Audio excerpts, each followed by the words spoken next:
Hey guys, tonight we're wandering into the baffling, biscuit-dunked world of the Victorian era.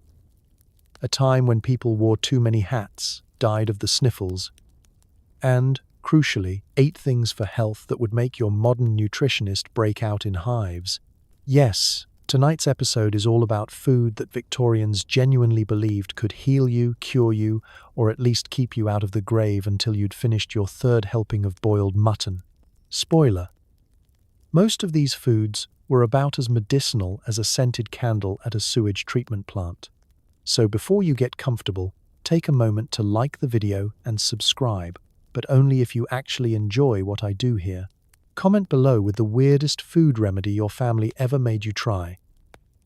Bonus points if it involved brandy, baking soda, or anything that should legally be classified as a dessert. Now, dim those lights. Switch on a fan for that nostalgic Victorian white noise. Distant coughing, maybe a hoarse clip-clopping. Bye, and get comfortable. Wiggle your toes and tuck yourself in. No leeches or warm gin required. Let's get curious for a second. Have you ever wondered what it feels like to be force-fed cod liver oil by someone who thinks a cold bath is the solution to heartbreak? Have you ever asked yourself if a pie could double as a painkiller?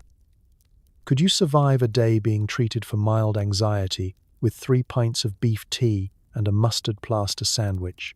Would you trust your life to a foodstuff that looks and tastes like boiled wallpaper paste? Well, congratulations. You've just woken up in London, 1863. You're pale, you're underpaid, your doctor is wearing a top hat indoors, and your medicine cabinet looks suspiciously like your pantry. Welcome to the golden age of eating your way to the grave, one medicinal meal at a time. It's morning, and you're not feeling your best, which means it's time for the most famous medicine of the Victorian age: gruel. Not quite. Porridge, not quite sadness. This watery oat soup is prescribed for everything from broken legs to mild ennui. Your doctor swears by it. Your stomach, however, would rather starve. Let's set the scene. You've woken up in a narrow iron bed, in a room that smells faintly of damp plaster, mothballs, and the ghost of a long-forgotten lavender sachet. There's a draft coming through the window that no one remembers opening. Every joint aches. The air is filled with the gentle clatter of someone else's spoon, and the occasional encouraging cough from the next bed over. The nurse. Starched apron. Shoes made for stealth. Appears by your side. She's carrying a bowl. She's always carrying a bowl. What's in the bowl? Gruel. You know this because gruel is the only food that manages to look worse the closer you get to it. It's thin, almost translucent, with a kind of surface shimmer that suggests someone whispered the word oat into boiling water and hoped for the best. If you're lucky, there might be a stray lump for texture, a surprise oat, a rogue grain of rice, or the rare but exciting bit of unmelted sugar. Victorian doctors believed gruel was a miracle cure, gentle on the stomach, full of imaginary nutrients, and incapable of exciting the patient into anything as dangerous as enthusiasm. If you were ill, exhausted, recovering from surgery, or simply in need of being kept quiet, gruel was your culinary fate. It was the breakfast of the sick room, the lunch of the convalescent, and occasionally the midnight snack of those who'd run afoul of Victorian plumbing. But here's the fun part. Gruel isn't just food, it's a vibe. Eating gruel is the gastronomic equivalent of being gently shushed. It's what you're given when life wants to remind you that you're not in charge anymore. You don't even get to choose the temperature. It arrives lukewarm. The universal setting for food designed to neither comfort nor offend. The spoon is heavy. The bowl is panned, chipped, and you are expected to eat every drop, if only so the nurse can tick a box on her rounds sheet. The taste? Imagine sadness filtered through a tea towel, then diluted. It's bland, with just enough starch to remind you you're alive. and just enough warmth to suggest that someone, somewhere, meant well. Every mouthful is a meditation on humility. If you close your eyes and concentrate, you might taste a faint hint of oat, or perhaps just the memory of last week's porridge. Sometimes they stir in milk, but don't get excited. It's skimmed off the top and stretched with water until it tastes of nothing at all. And yet, this was medicine. Victorian mothers swore by it. Doctors prescribed it. Invalids endured it day after day, in the hope that each bland spoonful was slowly reconstructing their shattered health. There were variations. Arrowroot gruel for delicate stomachs, barley gruel for fever, sago gruel for people who'd angered a nurse in a past life. The one thing they had in common? None of them tasted like anything you'd willingly eat if you were well. In modern terms, imagine if your doctor handed you a glass of warm, unflavored almond milk and told you it would fix your migraines, back pain, and existential dread. That's gruel. It's self-care. Victorian edition, minimal effort, maximum boredom. The real kicker? If you survived your illness, it was assumed the gruel had worked. If you didn't, well, at least you hadn't died on a full stomach. It was win-win, as long as you defined win loosely. The sickroom gruel wasn't just food, it was a rite of passage, a gentle, soggy reminder that in the Victorian era, hope and healing sometimes came disguised as disappointment in a bowl. So as you close your eyes tonight, take comfort in knowing that your breakfast tomorrow probably won't require a prescription. And if it does, may it at least have flavor. Feeling faint, anxious, slightly dead? Victorians recommend beef, tea, hot water, poured over meat scraps, strained and declared a restorative. It's soup, but with all the flavor and joy carefully removed. Think of it as the Red Bull of its era, minus the wings, and plus a whiff of boiled cow. Let's set the table.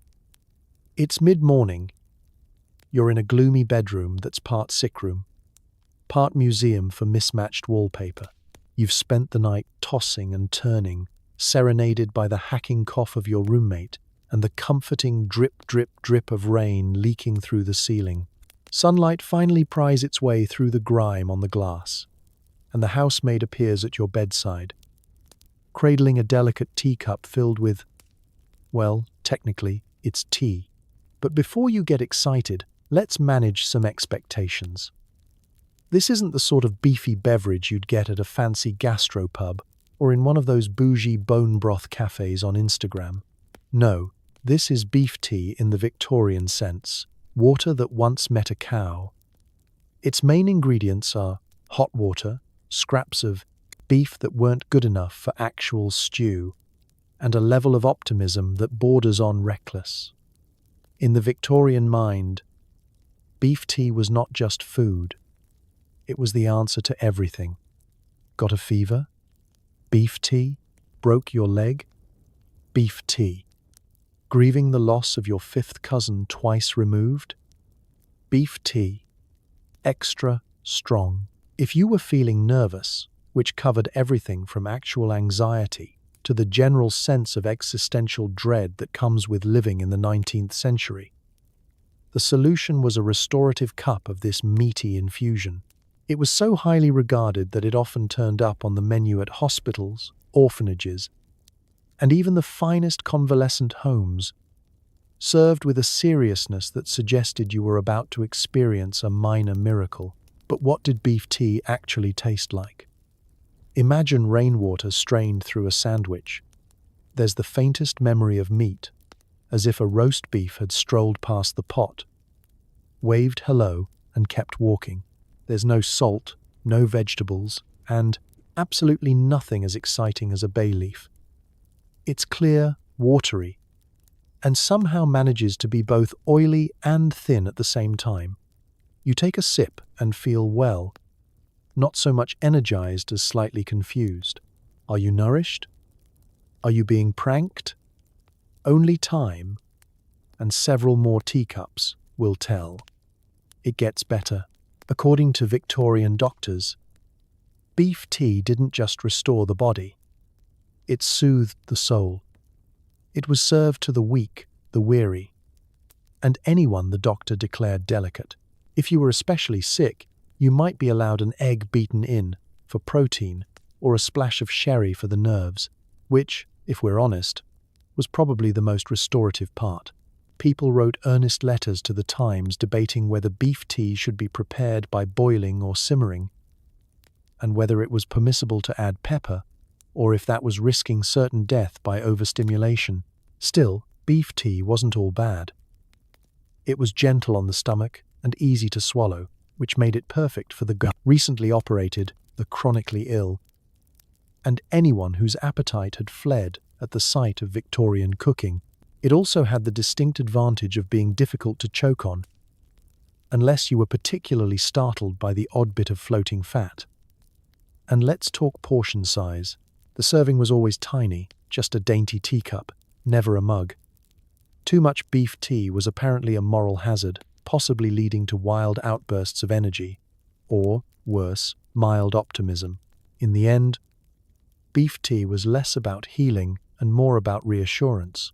You sipped it while friends patted your hand, nurses fluffed your pillows, and everyone agreed you'd be right as rain in no time as long as you kept drinking this faintly bovine water. So next time you reach for an energy drink, spare a thought for the Victorians who faced their problems armed only with beef tea and a prayer. May your own restorative beverages at least taste of something other than the ghost of lunch. Your mother is coming at you with a pamplemousse. May your own restorative beverages at least taste of something other than the ghost of lunch. Spoon and a look of pure determination. Cod liver oil, the original childhood trauma in a bottle, claimed to cure everything from rickets to moral failings. It tastes like something wrung out of a fisherman's sock. You know what's coming before the bottle even appears. There's that ominous glug-glug sound, the oily sheen on the spoon, and the grim set of your mother's jaw. She's not here to negotiate. In the Victorian home, cod liver oil was a rite of passage, a test of strength, obedience, and gag reflex all at once. Your siblings are watching from a safe distance. One is holding their nose. The other is quietly praying for your soul. You have no escape. The oil itself is a wonder of modern misery. It shimmers in the light, golden and menacing, with a texture somewhere between salad dressing and engine lubricant. Victorians believed this magical elixir was the answer to every childhood woe. Cough? Cod liver oil. Night terrors? Cod liver oil. Fear of the dark, bedwetting, or general lack of enthusiasm for Latin homework? You guessed it, cod liver oil. Doctors swore it built bones, sharpened minds, and kept the grim reaper at bay, one spoonful at a time. The moment of truth arrives. You pinch your nose. You try to think of anything else, puppies, birthday cake, your own funeral, anything but the sensation creeping toward your lips. And then it hits. The taste is not so much fishy as existential. It's the flavor of regret. It's what you imagine the bottom of the sea tastes like, with an afterburn of kelp and low tide. It coats your tongue, slides down your throat, and lingers in your soul. You can feel your ancestors wincing in solidarity. Victorian mothers insisted it was for your own good. After all, cod liver oil was the closest thing they had to a multivitamin. Rich in vitamins A and D, not that anyone had ever heard of those yet, it was prescribed for weak bones, soft teeth, and the mysterious disease called rickets, which seemed to attack every child with the audacity to be poor, pale, and slightly pigeon-toed. In winter, when the sun abandoned London for months, cod liver oil became a household staple, a little bottle of bottled sunshine, if sunshine also made you want to cry. But the benefits, you're told, are miraculous. It'll put roses in your cheeks, your mother says, wiping your chin. It'll keep your legs strong, your grandmother insists, from the comfort of her knitting chair. No one mentions the side effects, the burps, the repeating taste, the urge to write a strongly worded letter to the Norwegian fishing industry. For some families, cod liver oil was more than a medicine, it was an act of devotion. The ritual was sacred. Warm the bottle to make it pour, not to improve the taste, nothing could. Fetch the special spoon, brace for complaints, ignore all protests. Some parents tried to mask the flavor with orange juice or a crust of bread. Others believed in swift justice. A quick swallow, a brisk walk, and an extra prayer for endurance. And just when you thought it couldn't get worse, you learned that cod liver oil wasn't just for children. Adults, too, were prescribed a daily spoonful for ailments ranging from joint pain to low spirits. It was the universal cure, the panacea, the one-size-fits-none solution for every ill, physical, mental, or moral. Even the family dog wasn't safe. Some Victorians dosed their pets in the hope of shiny coats and sturdy paws. Yet, the legend of cod liver oil endures. It's still whispered about by grandparents, invoked by modern wellness influencers, and quietly collecting dust in the back of your parents' medicine cabinet. Maybe the real miracle isn't that cod liver oil cured anything, but that generations survived it, more or less intact. So tonight, as you tuck yourself in, free from the tyranny of fish-based medicine, remember, if you survived cod liver oil, you can survive anything. And your teeth are probably just fine. Victorians believed that stewed quince, preferably cold and slimy, could lower a fever and soothe a sore throat. Never mind actual medicine, just mash some mystery fruit, add sugar, and pray. Bonus points if it comes in a jar your grandmother can't open. Let's set the scene. You're burning up, cheeks flushed, hair plastered to your forehead. The wallpaper in your bedroom starting to take on wobbly, psychedelic patterns. Your mother is at your side with a bowl of something that looks like it was recently scooped out of a pond. It's stewed quince, a fruit you've only ever seen in the company of overachieving botanists and Victorian recipe books. You ask, what exactly is a quince? But your mother ignores you. She's too busy scraping the last bits out of a jar that's been stuck shut since 1843. The smell hits first. Sharp, sweet, a little medicinal. Like applesauce with ambition and a slight undertone of cough syrup. You're not sure whether you're supposed to eat it or apply it directly to your forehead. Your grandmother, who has opinions about everything, insists on the former.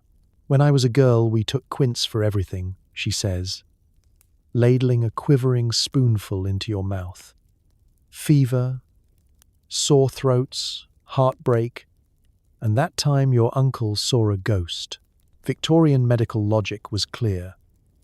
Actual medicine was suspect and probably dangerous. But anything in a jam jar was basically a miracle. Quince was the superfood of the era. It didn't matter that it was nearly impossible to eat raw, that it had to be stewed for hours to become even remotely edible, or that it looked and felt like the ghost of a fruit salad. If you had a fever, you got quince. If you had a cough, you got more quince, this time with extra sugar to make it go down. If you didn't have either, you still got quince, just in case the universe was planning something. The theory was that quince, being both rare and unpleasant, must therefore be powerful. Victorians loved a challenge, and nothing says healing like a fruit that fights you every step of the way. A good batch of stewed quince could stand up by itself on a spoon, an achievement the family would discuss for weeks. The texture was a cross between jelly, applesauce, and the sort of slime you'd expect to find under your fridge during spring cleaning. It wobbled. It glistened. It clung to your tongue with the desperate determination of an unwanted house guest. As you choke down another spoonful, your mother beams with pride. She assures you the fever will break, the sore throat will fade, and you might even sleep through the night, if only you can finish your bowl of homemade, overcooked optimism. You notice that the spoon she's using looks suspiciously like the one you saw last week in the medicine cabinet. You decide not to ask. Victorian quinces weren't just for the sick, though. They made regular appearances at picnics, holiday feasts, and any social event where someone wanted to show off their prowess with boiling sugar. There were quince candies, quince jellies, quince syrups for cocktails, and, in moments of desperation, quince wine. Each household had its own secret recipe, usually involving more sugar than fruit and a level of patience that bordered on the superhuman. Of course, the actual science behind quince as a fever cure was, let's say, optimistic. The real effect was probably due to sugar, hydration, and the placebo power of eating something that looked like it might be illegal. But for Victorians, it was all about tradition. If your mother, your grandmother, and your grandmother's grandmother swore by stewed quince, who were you to question it? Besides, you were too busy trying to swallow. By morning, your fever breaks or it doesn't. Either way, you've been thoroughly dosed with fruit, sugar, and family lore. Congratulations. You've survived another Victorian fever. Thanks to the healing power of mystery jam, modern medicine might offer more, but it'll never come with a silver spoon and a story about your uncle's ghost. If you thought gelatin was just for dessert, think again. In Victorian England, boiled calf's feet were transformed into a quivering, translucent health food, perfect for invalids, small children, and anyone who'd given up hope of chewing. Picture this: you're sick, your teeth hurt, or you're simply feeling a bit fragile. Perhaps you haven't chewed anything since Queen Victoria herself was in short pants. Enter the housekeeper, bearing a bowl of something that looks less like food and more like a science experiment. It's not ice, it's not soup, and it's definitely not pudding. Not in the comforting sense. No, this is jellied calf's foot, a Victorian staple so wobbly it seems to defy the laws of both physics and good taste. The process is simple, if a little horrifying. Take a calf's foot, yes, the actual foot, with all the connective bits that never got a starring role at the butcher's counter. Boil it for hours, skim off whatever floats to the top, never ask questions.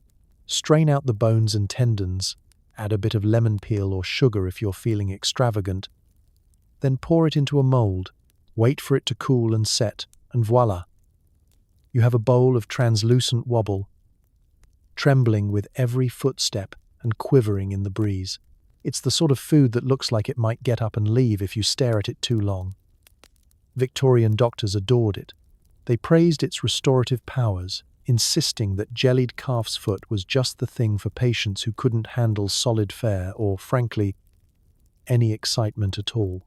It was prescribed for anyone recovering from surgery, suffering a fever, or simply convalescing from nervous exhaustion, which, in the 19th century, was basically everyone by Wednesday. If you had a pulse and a vague sense of disappointment, jellied calf's foot was on the menu. And so there you sit, spoon in hand, faced with a wobbly, glistening dome of medicinal goo. The taste is, well, it's subtle. Mostly it tastes like history. There's a faint beefiness, a whisper of lemon, and a lingering suspicion that this is what ghosts eat when they want to feel alive. The texture is its own adventure. One moment it's melting on your tongue. The next it's sticking to the roof of your mouth, determined to stay until you admit defeat. But for Victorians, this was peak medicine. The logic went like this. If the calf's foot was full of natural jelly, and jelly was necessary for your bones and joints, then eating the stuff must surely knit you back together. Why settle for rest and fluids when you could mainline collagen Victorian style? It's good for you, they insisted, doling out slabs of wobble to everyone from ailing grandmothers to teething toddlers. There's even evidence that some Victorian beauty experts believed a regular diet of calf's foot jelly would keep your skin smooth, your hair shiny, and your complexion bright. A sort of Botox in a bowl, but with more chewing and less dignity. Of course, no one actually looked forward to it. Jellied calf's foot was less a treat and more a test of willpower. If you managed to finish your bowl, you earned the right to lie dramatically on the fainting couch and complain about it for the rest of the week. The rest of the family watched from a safe distance, pretending to be supportive while quietly praying not to catch whatever you had. Nowadays, you'd be hard-pressed to find anyone outside a Victorian cosplay convention eating jellied calf's foot for their health. But for the Victorians, it was part medicine, part ordeal, and entirely unforgettable. So next time you see Jell-O in your fridge, remember, it could be worse. It could still be trembling. Centuries later, with the memory of a calf's foot and the echo of a doctor's optimism. Arrowroot was basically the original gluten-free trend, except Victorians didn't eat it for fun. They ate these bland, chalky biscuits to settle the stomach and, possibly, to test their will to live. Let's set the scene. You're in the parlor. The clock is ticking just a bit too loudly, and you haven't kept down a meal in days. Enter the family doctor, looking stern and a little too enthusiastic for someone about to prescribe what is essentially cardboard in biscuit form. He announces, "What you need is arrowroot." There's a rustle of concern from your relatives. Your mother looks resigned. Your stomach quietly prepares for disappointment. The arrowroot biscuit is an object lesson in the Victorian obsession with blandness. The logic went like this. The more flavorless a food, the more curative its powers. Arrowroot, a powder made from tropical tubers, was the ultimate anti-indulgence. It was gluten-free, fat-free, joy-free, and, if you believed the advertisements, capable of curing indigestion, diarrhea, and all manner of mysterious Victorian bellyaches. In reality, it was most effective at making you wonder what you'd done to deserve this. You take a biscuit. It's pale, dry, and crumbles if you look at it too aggressively. The first bite is a challenge. The texture is somewhere between schoolroom chalk and the sawdust on a butcher's floor. The taste is theoretical. It's as if someone baked the idea of food, then forgot to add any actual ingredients. You chew and chew and chew until your jaw is as tired as your spirit.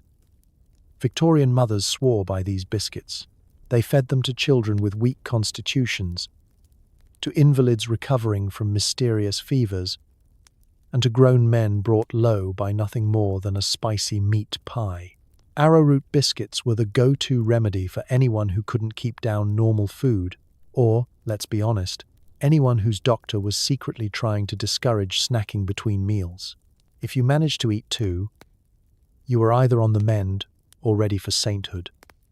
The best thing you could say about arrowroot biscuits was that they stayed down. This was their main selling point, shouted from the rooftops by desperate Victorian parents and unlicensed apothecaries. In an age before antacids or probiotics, just keeping your food where you put it was considered a medical triumph. Arrowroot biscuits were the edible equivalent of taking a vow of silence. Nothing exciting, nothing spicy, just quiet, bland reassurance that things would eventually improve. It didn't stop at biscuits. Arrowroot was turned into puddings, pap, and gruels, any soft beige substance that could be spooned into a reluctant patient. If you were really unlucky, you got arrowroot mixed with milk and water, heated until it formed a paste, then left to cool until it reached the consistency of wet drywall. Some households tried to spice things up with a touch of lemon zest or a sprinkle of sugar, but too much flavor defeated the purpose. After all, pleasure was not the goal. Compliance was. Of course, in the Victorian hierarchy of suffering, arrowroot biscuits were reserved for those who needed just a little bit of hope. If things got worse, you'd graduate to beef tea or gruel. But in the meantime, arrowroot stood as a symbol of that special era when health meant denying yourself even the smallest indulgence. If you complained, you were told it was for your own good. And that, back in my day, we had arrowroot every morning, and we liked it, which was almost certainly a lie. So you nibble your third biscuit, trying to convince yourself that blandness equals healing, that monotony is medicinal, and that flavor is wildly overrated. After all, if generations of Victorians survived on arrowroot, surely you can too. And if your stomach doesn't settle, at least you have a new respect for modern medicine and for cookies that taste like something doctor's orders. A glass of port wine several times a day for delicate constitutions. Whether you're 8 or 80, nothing says health like a prescription for tipsiness before noon. You wake up a little pale, a little dizzy, maybe just a little bored of another day filled with boiled cabbage and drafty hallways. Your mother is whispering with the family doctor in the corner. He nods seriously, examines your tongue with the world's coldest spoon, and writes something on a scrap of paper with a quill. The prescription is both reassuring and deeply suspicious. Port wine, as much as the patient can reasonably tolerate. If you squint, you'll notice that nowhere on the list is water.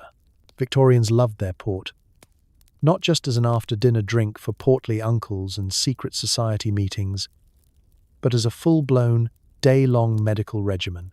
If you were feeling weak, tired, anxious, or had the kind of low-grade existential malaise only a 19th century winter can bring, you could expect a doctor to recommend a bit of fortified wine. It was believed to enrich the blood and stimulate the spirits. In other words, you're tired because you're not drunk enough. And this wasn't just a remedy for the elderly. Port wine was considered suitable for the whole family. Children with sniffles or stubborn shyness? Port. Grandparents too frail to stand? Port. Overworked fathers and mothers at the end of their rope? Pour another round. Victorians applied port to medical problems with the same relentless optimism as they applied wallpaper. More was always better. The serving method was precise, in the way that only a culture obsessed with etiquette and doilies can be. The wine was poured into tiny glasses, or sometimes large goblets, depending on how dramatic your illness appeared that morning. It was administered in sips, never gulps, accompanied by solemn nods and the silent hope that the doctor wasn't keeping count. The immediate effect was a gentle warmth, a blush to the cheeks, and a sudden, unexpected willingness to see the positive side of a chilly London morning. The secondary effect was that no one really remembered why they felt bad in the first place. Your grandmother, who hasn't left her armchair since the last Jubilee, takes her daily port, looks you in the eye, and says, she's never felt stronger. Your little brother, red-cheeked and giggling, assures you that he can definitely walk in a straight line if someone just stops the room from spinning. Naturally, there were side effects. Sometimes a bit of overenthusiasm meant a nap was required by early afternoon. Sometimes there were family arguments over whose port was truly medicinal and whose was just an excuse for a cheeky afternoon tipple. Sometimes dinner would be served twice, just because no one could remember if they'd already eaten. But spirits remained high, at least until they ran out. Victorian medical authorities wrote endlessly about the benefits of port, with some even claiming it could restore vital energy, improve appetite, and bolster the nerves. Modern science would say it just made people cheerfully forgetful and a bit more likely to compliment each other's dreadful mutton stew. It was, if nothing else, the most enjoyable part of being ill. Port was prescribed for anemia, convalescence, heartbreak, mild hysteria, and pretty much anything else that didn't involve a bone visibly poking through the skin. It was considered strengthening, which is a polite way of saying it helped people tolerate the rest of Victorian medicine, arrowroot biscuits, gruel, and the eternal threat of cod liver oil.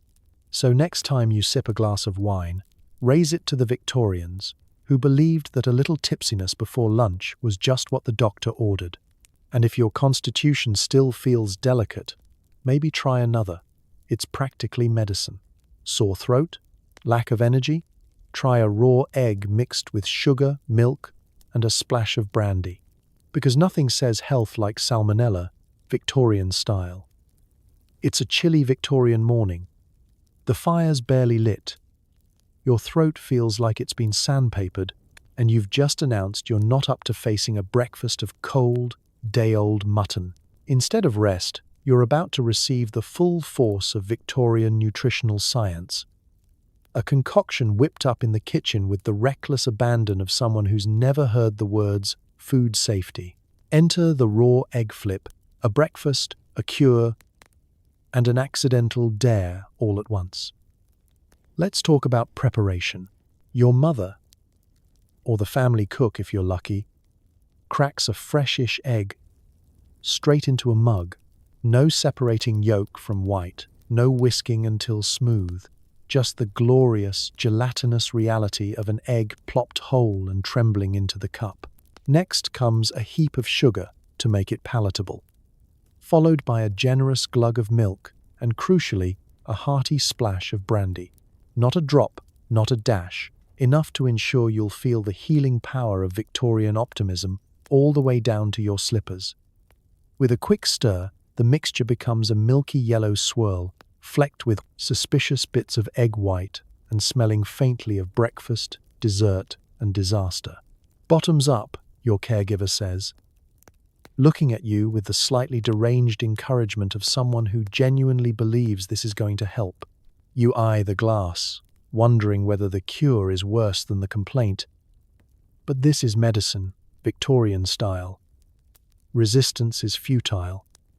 The first sip is bracing. It's sweet, rich, oddly creamy, and with a slippery texture that keeps you guessing, will it go down easy, or will your body stage a polite but firm protest? The brandy burns pleasantly. The egg lurks in the background, reminding you that you're taking your life in your hands before breakfast.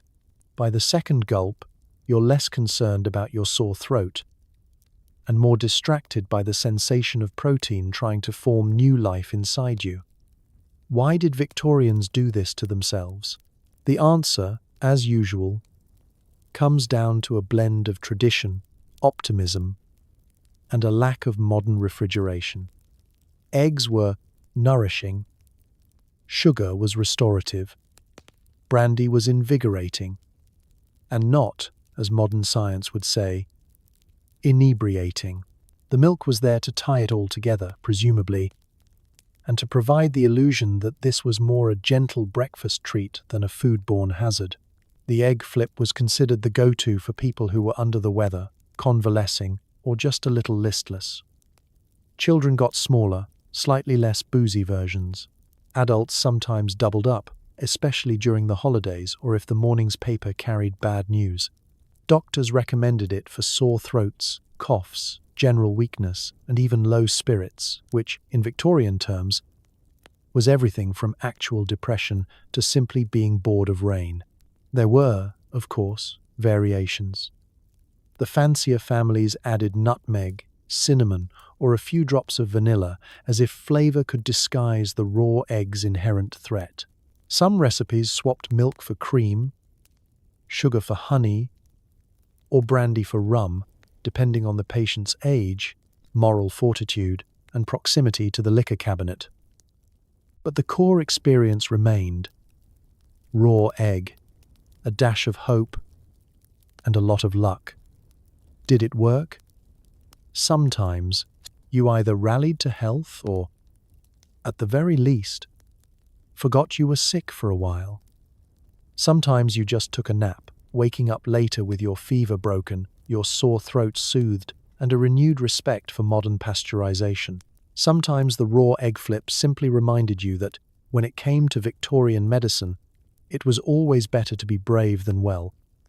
So next time you pour yourself a smoothie, remember, it could be worse.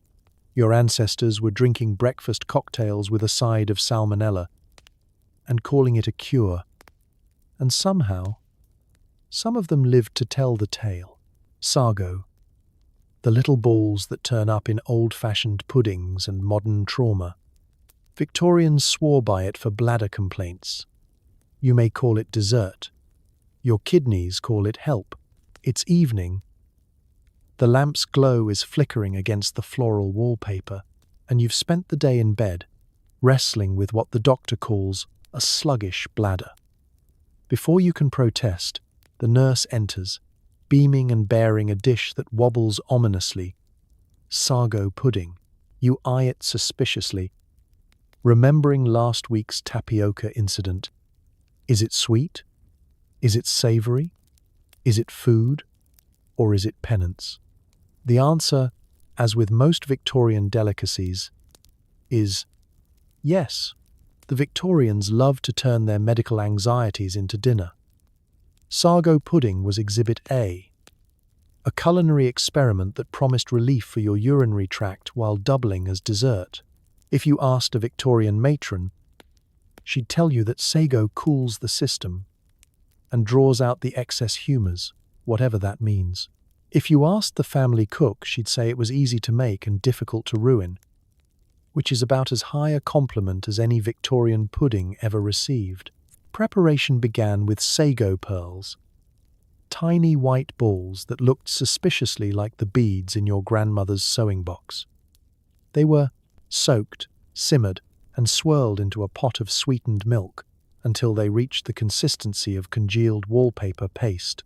Some recipes added lemon zest or a dash of sherry. Others relied on pure, undiluted blandness. The final product was always the same: a gently trembling mass of translucent spheres, floating in a sea of warm, milky ambiguity.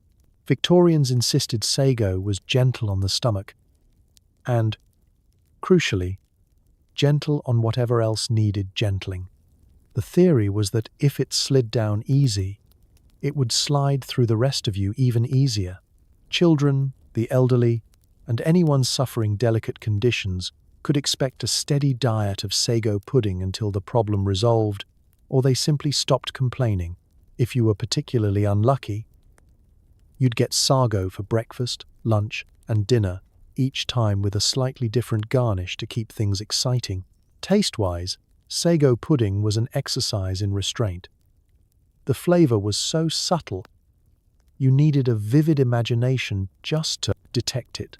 A hint of milk, a suggestion of sugar, and, occasionally, the ghost of vanilla. If someone was feeling extravagant, more often, it tasted like nothing at all. If nothing had a texture that clung to your tongue and made your teeth squeak. The experience was less about eating and more about enduring. You didn't take bites so much as you negotiated your way through spoonful after spoonful, quietly hoping for a hint of actual dessert. But dessert it was, at least officially. Families gathered around the table to enjoy their sago pudding, sometimes with a dollop of jam for the rebellious, or a drizzle of treacle for the truly decadent. Children learned early that refusing sago was futile. Better to eat quickly and move on before someone offered seconds. Meanwhile, your kidneys, blissfully unaware of the placebo effect, were expected to mend themselves out of sheer gratitude. Of course, the medical claims were optimistic at best. Sago contained no real medicinal qualities beyond being easy to digest and difficult to choke on. But Victorians clung to hope, tradition, and the belief that anything served warm and wobbly had to be healing. The pudding is soothing, your aunt would say, spooning another helping onto your plate, and besides, it keeps you regular. You decide not to ask for specifics. In the end, sago pudding was more than a dish. It was a ritual. It signaled care, concern, and the eternal Victorian optimism that problems could be solved with patience and pudding. So you finish your bowl, smile bravely, and resolve to treat your kidneys kindly, if only to avoid another helping tomorrow. And as you drift off to sleep, feeling just the slightest bit more hydrated, you realize you may never crave sago pudding, but you'll never forget it. Imagine being so sick that you're only allowed to drink the water from which toast has been steeped and then strained. Not soup, not tea, just soggy bread juice, handed over with the solemnity of a last will and a testament. Let's set the scene. You've been confined to bed, pale as a bedsheet, while the house pulses with the anxious energy of relatives convinced your mild fever is a sign of imminent doom. You're forbidden all solid food. You've been denied tea, too stimulating, and even the luxury of weak broth, too rich, dear. The doctor, a man who smells faintly of old leather and menthol, prescribes only one thing: toast water. The process is as ceremonial as it is depressing. A slice of bread, preferably yesterday's, the kind that could bludgeon a burglar, is toasted until just shy of burnt. It's then submerged in a pot of hot water, left to infuse until the water is colored with the memory of crust, and strained with all the seriousness usually reserved for champagne. What remains is not a beverage, but a cautionary tale. Victorians genuinely believed toast water could heal. Got a fever? Toast water. Stomach too delicate for food? Toast water. Soul leaving your body in search of flavor? Well, here's a warm mug of hope and disappointment. Toast water was offered with gentle, encouraging words like, "Just sip, darling, it's very nourishing," and "It's what got your Uncle Percy through the influenza of '47. You don't dare point out that Uncle Percy also developed a lifelong distrust of anything brown and crispy. The first sip is an event. It's warm, which is about the best you can say for it. The flavor is subtle, if by subtle you mean almost entirely absent. There's the faintest whiff of carbon and the delicate aftertaste of regret. It's like drinking the runoff from a dishwasher set on early Victorian. The texture is both thin and slightly unsettling, the ghost of breadcrumbs swirling at the bottom as a reminder that someone once, somewhere, thought this counted as a meal. If you were lucky, a creative nurse or desperate aunt might float a tiny scrap of lemon peel or a half spoon of sugar in your mug. These rare additions were less for your health and more for morale, a way to convince you, and themselves, that this was all part of the healing process and not, in fact, an elaborate prank on the sick. The logic behind toast water, like so many things in Victorian wellness, was rooted in the belief that flavor was dangerous and blandness was medicine. Solid food might disturb your constitution. Strong tea or soup could, in the words of the period, overwhelm the stomach. But bread, good, honest, overcooked bread, was thought to impart its restorative qualities to water without any of the risks associated with, actual nutrition. Doctors and mothers swore by it. It's gentle on the digestion, they said, as if that made up for the complete lack of satisfaction. It soothes the nerves, they insisted, as you stared into the cup, wondering if nerves could, in fact, be soothed by disappointment. For children and invalids, toast water was a rite of passage. For adults, it was a stern warning against ever getting sick again. Still, there was a peculiar comfort in the ritual. The careful toasting, the slow pouring, the gentle encouragement as you sipped. It was food as reassurance, a cupful of sympathy and old-fashioned hope. And sometimes, nestled under layers of blankets and familial worry, that was enough. So the next time you're under the weather and someone offers you toast, be grateful it's not just the water. And maybe, just maybe, raise a mug of something flavorful in quiet salute to the generations who survived on bread's final insult and lived to tell the tale. Mustard plasters were actually for the skin, not the sandwich, but somehow mustard made its way into every home remedy. From chest rubs to questionable snacks. Just don't get them mixed up at lunch. It's late in the evening and you're coughing.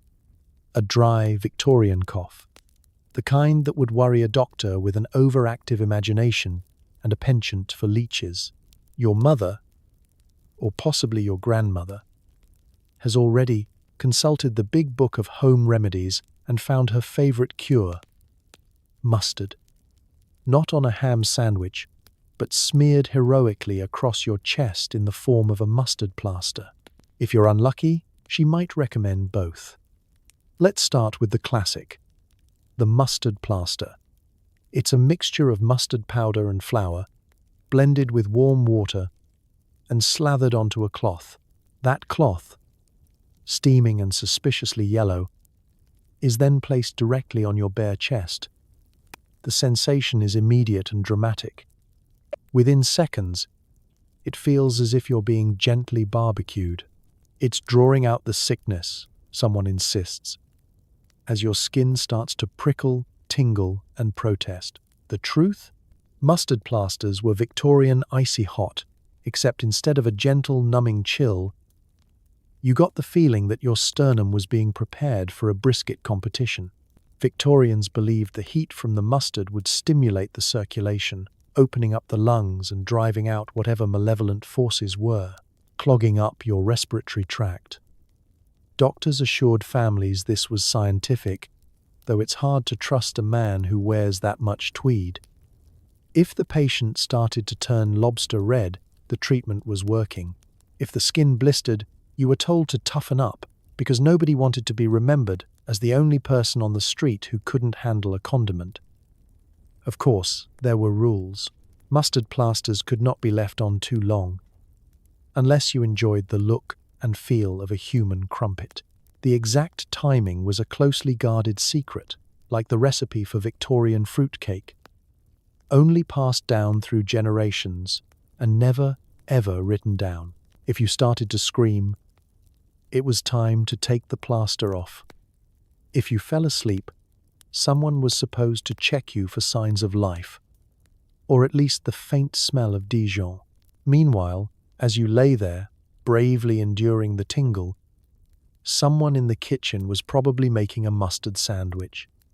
Because in a true Victorian home, nothing was wasted, not even the stuff that was technically medicine.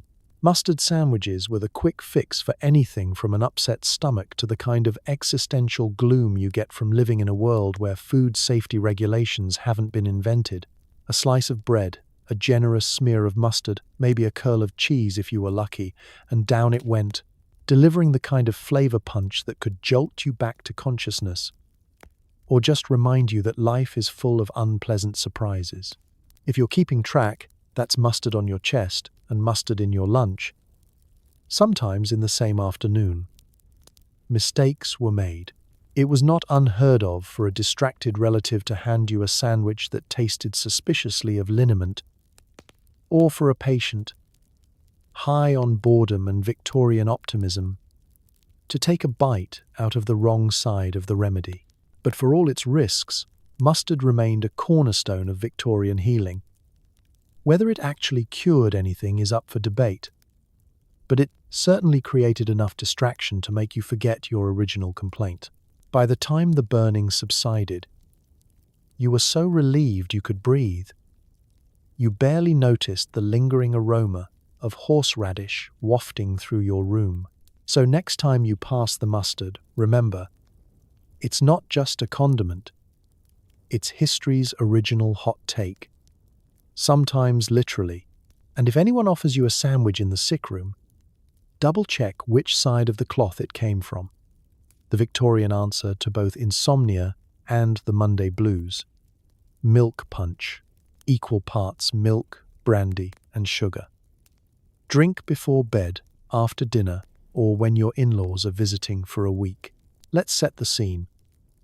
You're languishing in the drawing room, eyelids heavy, nerves frayed from a long day of drafty hallways, passive, aggressive relatives, and the persistent sense that something in the wallpaper is watching you. Sleep won't come, but the doctor's made his rounds and offered up the latest marvel of medicinal mixology, milk punch. The prescription is simple. Pour yourself a glass, raise a toast to your continued survival, and hope for dreams that don't involve more laundry. Milk punch wasn't just a drink. It was a lifestyle. To the Victorians, it was the Swiss Army knife of home remedies. Insomnia, milk punch. Cough that won't quit, milk punch. Overwhelmed by the existential weight of owning 12 porcelain dogs, milk punch, twice. There were no fancy pharmacy bottles or intimidating instructions. All you needed was a cow, a bottle of brandy, and a sweet tooth that bordered on reckless.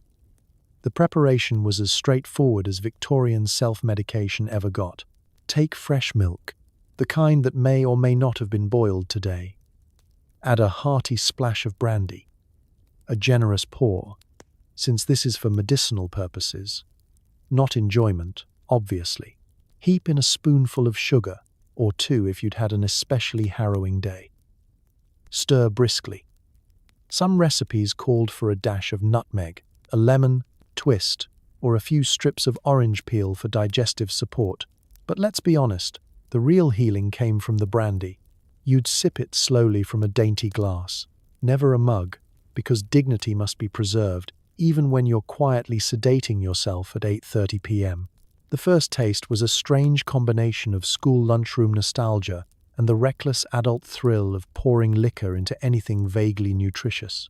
The milk was soothing, cool and creamy, the sugar, a cheerful jolt of sweetness, and the brandy, well, the brandy could silence the wildest anxieties.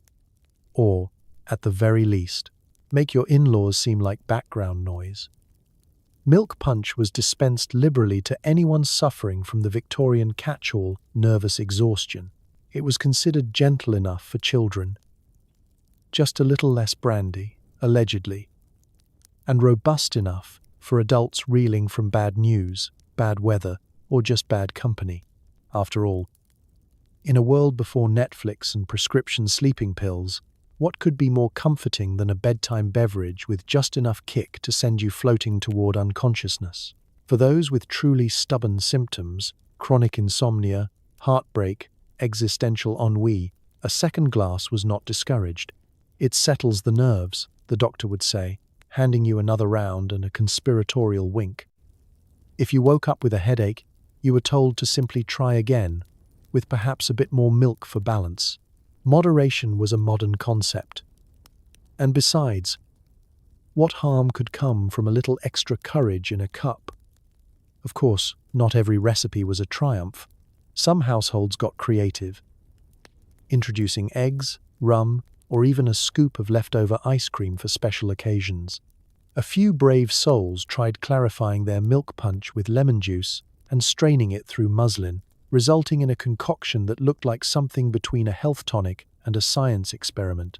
But at its heart, the classic milk punch was as simple as a lullaby and as effective as a gentle knockout punch. So tonight, as you reach for your herbal tea, imagine a world where the cure for everything, from a stubbed toe to an existential crisis, was a glass of sweet, boozy milk. The Victorians may not have had many answers, but they certainly knew how to toast to their own survival. And who could sleep through that? If you have a fever, a cough, or just an existential crisis, the answer is clear. Barley water.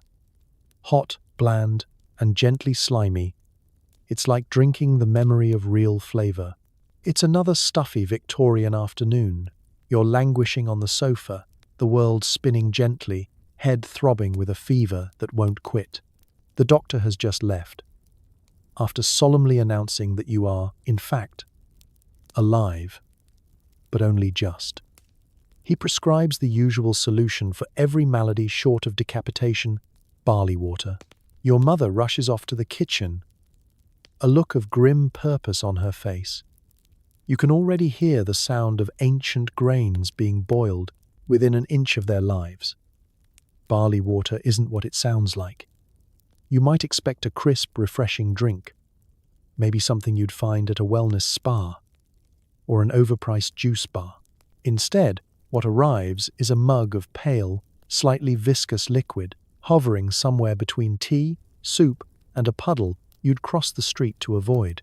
The smell is faintly nutty, the taste is a masterclass in understatement, and the texture is best described as mildly alarming. For the Victorians, this drink was medicine, hydration, and spiritual fortitude all in one. Barley water was served hot for chest colds, warm for headaches, and lukewarm for children whose only ailment was being difficult at bedtime. If you were feeling extra adventurous, you might add a slice of lemon or a spoonful of sugar, but only if your constitution could handle the excitement. Flavor, as always, was considered a dangerous luxury. Drinking barley water was an event, one that managed to be both nurturing and slightly humiliating. The process was as ritualistic as it was disappointing. Barley, usually the oldest bag in the pantry, was rinsed, boiled for ages, strained, and then the precious result, water that looked like it had second thoughts, was poured with the seriousness of a potion in a fairy tale. Some recipes promised to clarify the humors. Others just promised to keep you busy sipping until you forgot you were sick. Victorian mothers swore by it. Doctors prescribed it for everyone, from teething infants to elderly relatives who hadn't left their armchairs since the Crimean War. Barley water was thought to be soothing to the stomach, gentle on the kidneys, and capable of drawing out toxins, which, in practice, meant that you would be running to the chamber pot all afternoon and feeling oddly proud of it. Children, naturally, dreaded it. You'd watch the barley pearls swell and burst in the pot, convinced that whatever was happening could not possibly end in anything delicious. Sipping the finished product, you'd try to convince yourself it was just thin oatmeal or the ghost of lemonade. But it never fooled anyone. You'd swallow with a brave face, all the while imagining your friends down the street enjoying forbidden pleasures like broth or, heaven help us, actual juice. Barley water had its social uses, too. It was a gentle way to signal to guests that you cared for their well-being, and also that you didn't trust them with your good tea. For invalids, it was a mark of status. The more bland beverages you were offered, the sicker, and therefore more interesting, you were presumed to be. For the truly unlucky, it was served alongside gruel, in what can only be described as a masterclass in culinary disappointment. In the end, barley water was less about healing and more about enduring. It was a liquid comfort, a bland embrace, and a Victorian mother's way of saying, "I love you, but I also don't want you getting ideas about flavor." So tonight, if you're feeling parched, pour yourself a glass of something, anything, flavorful. And as you drink, give a silent toast to the generations who bravely hydrated with the world's most earnest glass of beige. Nothing says healing like pure animal fat baked into a doughy lump. Prescribed for children, invalids, and anyone with a death wish. It's late afternoon in the Victorian sick room. The air is heavy with the mingled scents of laundry, soap, wet wool, and despair. You're under the weather.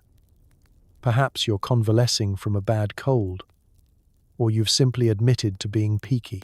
Suddenly, a cheery aunt or determined nurse bursts in with a bowl of something steaming, beige, and only slightly alarming. This, you are told, is suet pudding, the ultimate restorative, the culinary equivalent of a warm hug from someone who isn't listening to your dietary preferences. Let's break it down. Suet is, quite literally, fat scraped from the kidneys of sheep or cows. Not butter, not lard, but a substance so dense and heat-resistant that it's often used in bird feeders and emergency candles.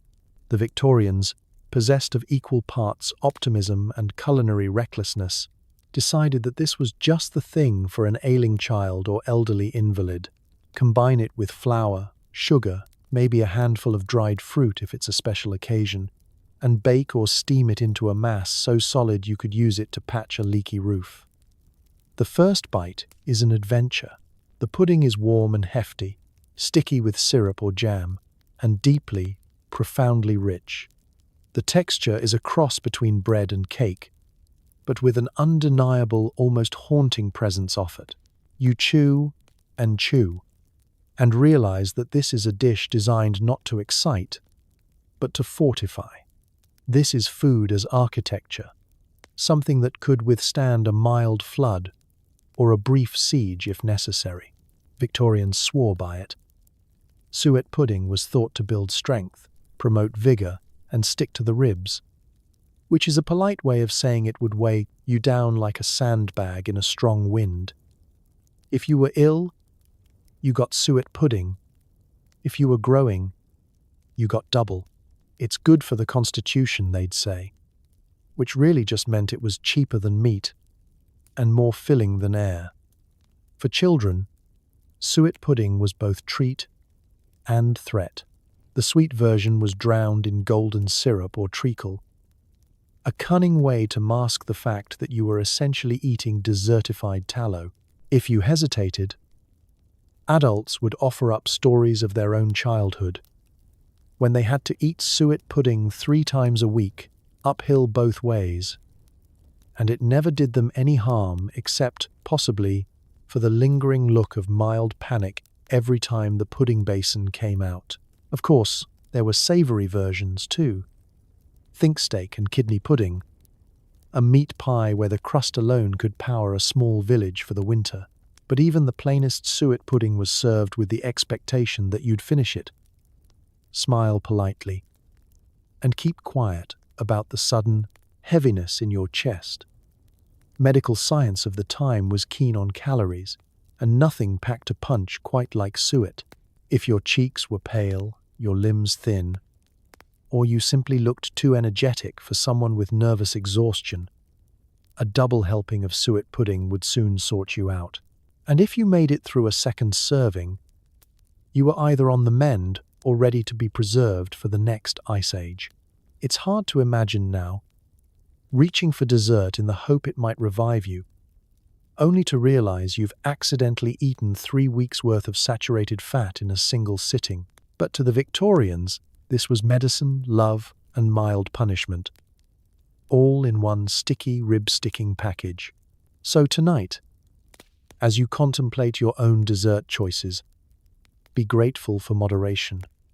And remember, if anyone ever offers you suet pudding for your health, check your pulse, just in case. Victorians genuinely believed that orange marmalade could cure a case of the blues. Because if sugar and citrus can't fix you, what can? It's one of those drizzly, endless London mornings. The sun is hiding, the tea is lukewarm, and you've announced to the breakfast table that you are suffering from melancholy of the deepest order. Your family glances up, collectively concerned, as if sadness is contagious and must be nipped in the bud before it spreads to the curtains. Enter Victorian wisdom. Before anyone can prescribe a brisk walk or an impromptu recitation of Latin verbs, your mother reaches for the jar of orange marmalade. There's a ceremony to it, naturally. She unscrews the lid with the gravity of a seasoned apothecary. The marmalade glows in the dull morning light, a sticky, amber promise of better days. She spreads it thickly on a slice of the most uninspiring bread the century has to offer and presents it with a reassuring nod. "Eat this, dear," she says, "and you'll feel yourself in no time." There's no mention of vitamins, no talk of serotonin, just a quiet faith in the healing powers of fruit preserved with enough sugar to stun a small horse. Victorians approached mental health the way they approached everything else, with a mixture of stiff upper lip, wild optimism, and a sugar addiction that bordered on heroic. The logic was unassailable. Oranges were rare, expensive, and imported from places so exotic that just saying Seville could lift the mood of an entire drawing room. Marmalade, then, was the taste of travel, sunshine, and luxury, all rolled into one breakfast condiment. The first bite, is a minor revelation. The bread is forgettable, but the marmalade is a riot of flavor. Sweet, sharp, and just a little bitter. It sticks to your teeth and jolts your taste buds awake. You can practically feel the citrus slicing through the fog of your mood. Or maybe that's just the sugar. Either way, there's something undeniably cheerful about starting the day with a mouthful of orange zest and hope. Victorian medical books were filled with marmalade testimonials. Stomach upset? Marmalade. General malaise? Double marmalade. Feeling uninspired, uncreative, or simply sick of your own relatives? A healthy spoonful of marmalade was prescribed, preferably on toast, but in a pinch, straight from the jar. It was the original emotional support snack, predating chocolate by at least a generation and arguably more socially acceptable to eat with a knife. But it wasn't all about mood. Marmalade was also considered good for digestion, possibly because it encouraged you to wash it down with several cups of tea. Doctors wrote glowing letters to medical journals, citing the case of Lady So-and-so, cured of a mysterious sadness after a week of heavy marmalade dosing and brisk walks around the shrubbery. No one mentions that Lady So-and-so probably just needed an excuse to eat more sugar without judgment. Of course, some households took their marmalade seriously. Recipes were guarded like state secrets, and each batch was the subject of heated debate at the breakfast table. Was it bitter enough? Was it set to the right consistency? Could it cure Aunt Mildred's gloom, or just distract her with enough zest to last until lunchtime? There were even contests where local women would submit their marmalade for public judging, the winner bestowed with bragging rights and the unofficial title of most uplifting preserves. Modern science would laugh, of course. But even now, there's something comforting about a jar of marmalade, something that says, things can only get so bad when you have citrus and sugar on your side. It might not cure true melancholy, but it does offer a small, sticky ray of hope on a grey morning. So next time you're feeling low, reach for the marmalade. It might not be medicine, but for a few blissful bites, it just might be enough. Backed up? Victorians had a one-word solution. Prunes. Served, stewed, mashed, or cold. They were both cure and punishment in a single bowl. It's late evening, and you haven't. Well, let's just say you're indisposed. The doctor has been called, arriving with the somber air of a man prepared for a crisis. He glances at your pale face, asks some deeply personal questions about your last movement, and, after a dramatic pause, prescribes the Victorian panacea, stewed prunes. Your heart sinks, your digestive system quivers. Somewhere in the next room, your mother is already boiling water. Stewed prunes were a Victorian institution, a remedy so trusted that it was nearly a religion. If you complained of sluggishness, heaviness, or simply too much bread and not enough fresh air, prunes were produced with the solemnity of a sacred relic. The dried fruit, already wrinkled and foreboding, would be plopped into a saucepan and gently simmered until they turned soft, inky, and fragrant. If you can call that aroma fragrant rather than haunting, the moment arrives. A bowl of glossy, purple, black prunes is set before you, steaming gently, juices swirling like a potion in a wizard's lair. The Victorians didn't stop at mere fruit, they'd mash them, serve them cold for the truly desperate, or add a dash of lemon or a spoon of sugar for the children. But no matter how they dressed them up, the underlying threat remained: eat the prunes or suffer the consequences. Or perhaps, eat the prunes and suffer different consequences. The first taste is always a shock. There's a sweetness, sure, but it's the kind of sweetness that suggests someone is trying to trick you. The texture is both soft and suspiciously clingy. Each bite comes with the knowledge that you are participating in a tradition handed down through generations. Not out of love, but out of necessity. You chew slowly, feeling every fiber of your being and every fiber in your bowl, moving you toward an inevitable fate. Prunes were the ultimate dual-purpose Victorian remedy. Medicine and punishment. Mothers swore by them, grandmothers wielded them like weapons, and children learned early that resistance was not only futile, but also uncomfortable. Doctors wrote approvingly of their efficacious action upon the bowels. Households kept emergency tins tucked away, a quiet threat lurking at the back of the pantry for days when things weren't, as the Victorians liked to say, proceeding with regularity. Of course, there were variations. Some families had recipes for prune compote, prunes boiled with cloves, and a suspiciously heavy hand with the sugar bowl. Others favored the direct approach. Prunes, water, heat, and a dash of disappointment. In the best households, prunes were paired with toast water for the truly memorable sick day, a meal designed to both move you and humble you. The medical logic behind prunes was simple and, surprisingly, correct. Prunes are full of fiber and sorbitol, a combination guaranteed to get things moving. But Victorians, never ones to leave well enough alone, added their own layer of moral philosophy.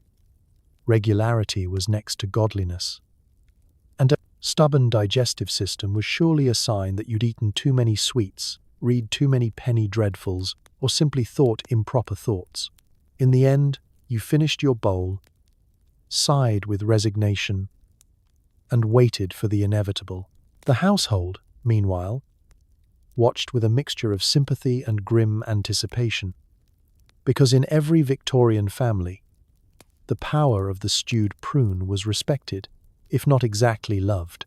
So tonight, if you find yourself in need of a little encouragement, spare a thought for your ancestors, who faced their destiny with nothing but courage, dignity, and a bowl of prunes.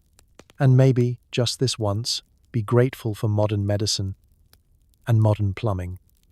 Who needs Neosporin? In the Victorian era, porridge wasn't just for eating, it was also for slapping onto wounds, burns, and mysterious rashes. Just don't get confused in the middle of breakfast. It's another morning in your Victorian sick room. The sunlight creeps reluctantly through heavy drapes, glancing off a bedside table littered with empty cups and used handkerchiefs. You wake to the faint but unmistakable aroma of oats. Comforting, familiar, and, if you're honest, slightly suspicious. There's a bowl on your lap, steaming, creamy, studded with the promise of breakfast and, if the day takes a turn, emergency medicine. Because here in the 19th century, oatmeal is the Swiss Army knife of domestic remedies. Eat it for breakfast? Certainly. But scrape some aside, and you have the perfect cure for anything that oozes, itches, or aches. Burns, boils, insect bites, even mysterious Victorian inflammations, oatmeal poultices were the answer.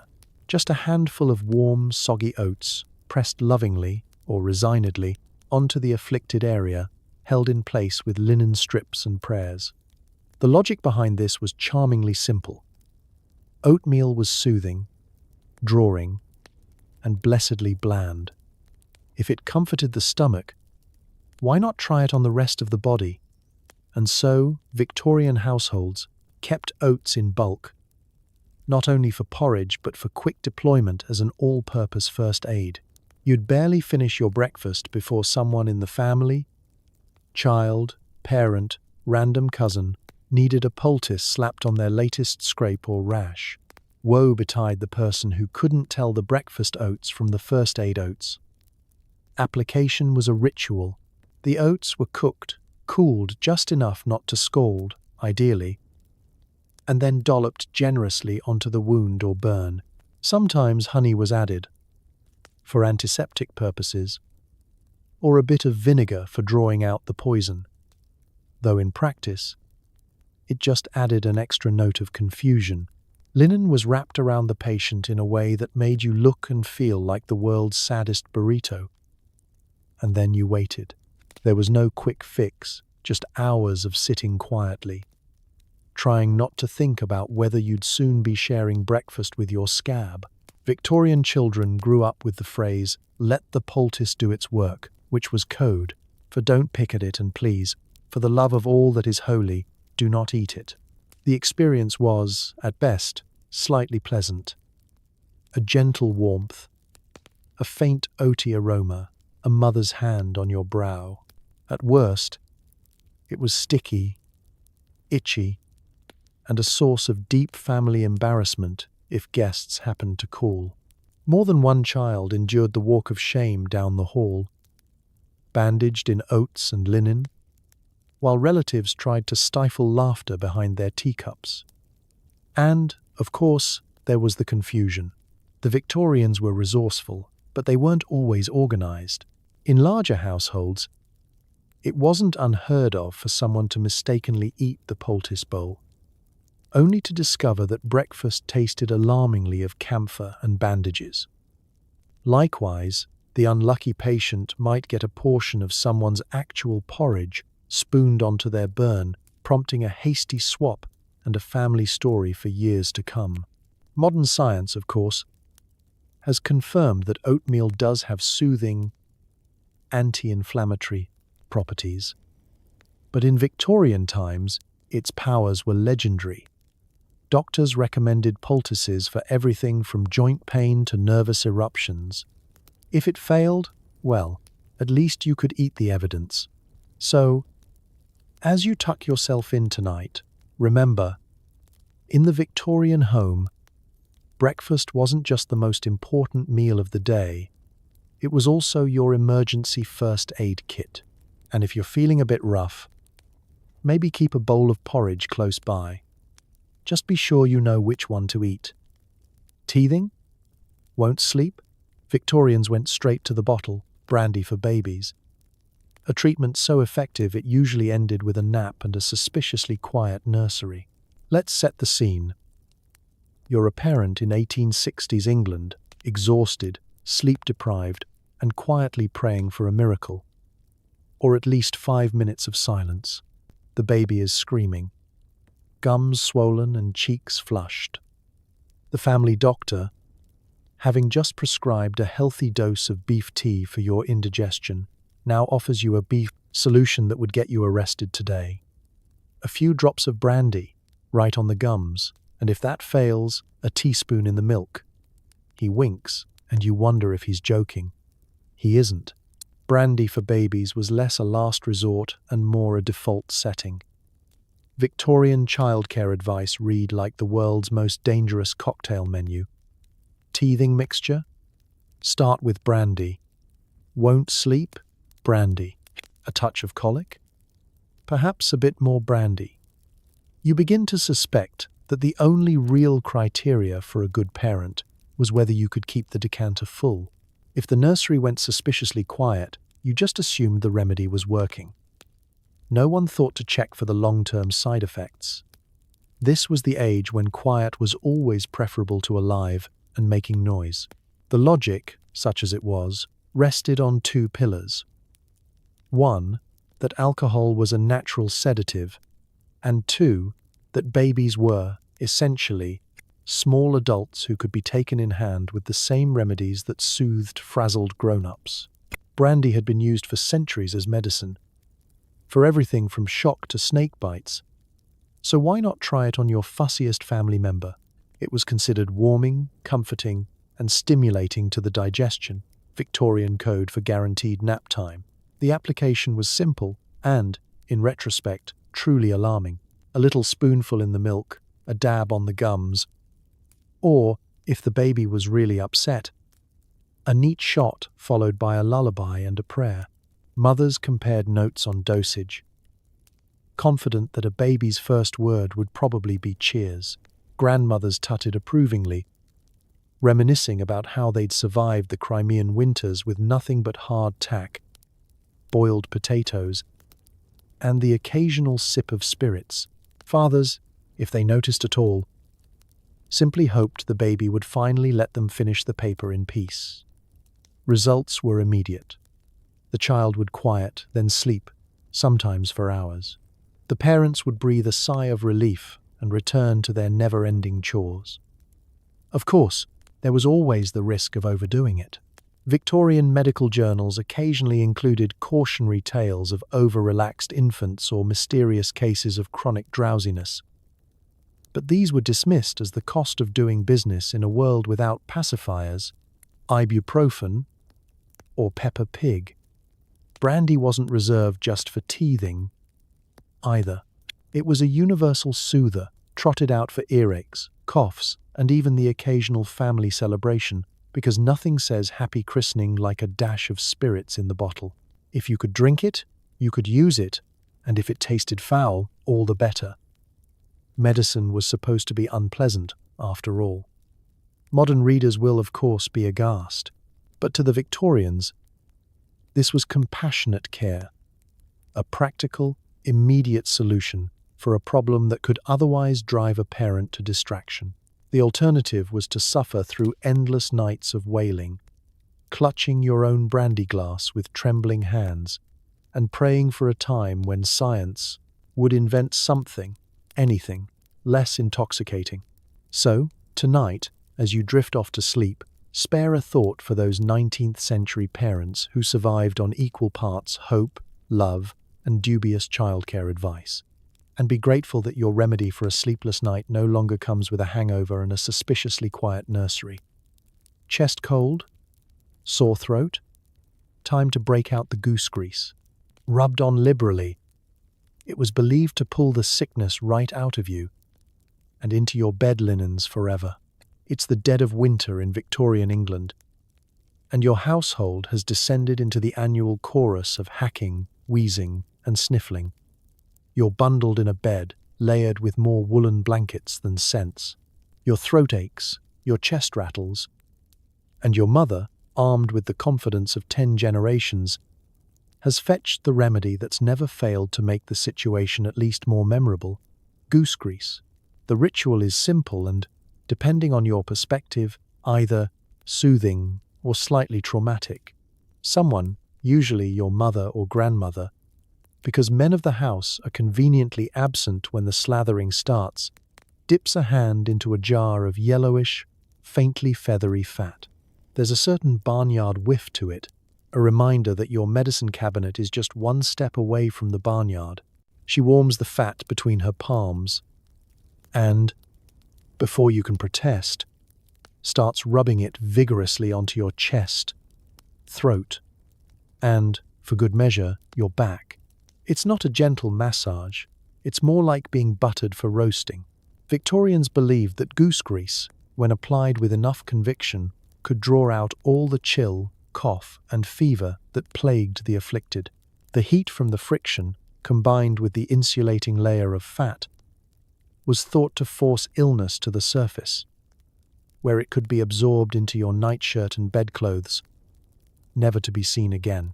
And if you woke up the next morning with your sheets glued to your skin and a slight aroma of holiday dinner, well, that was a sign the remedy had worked. Of course, there were variations on the theme.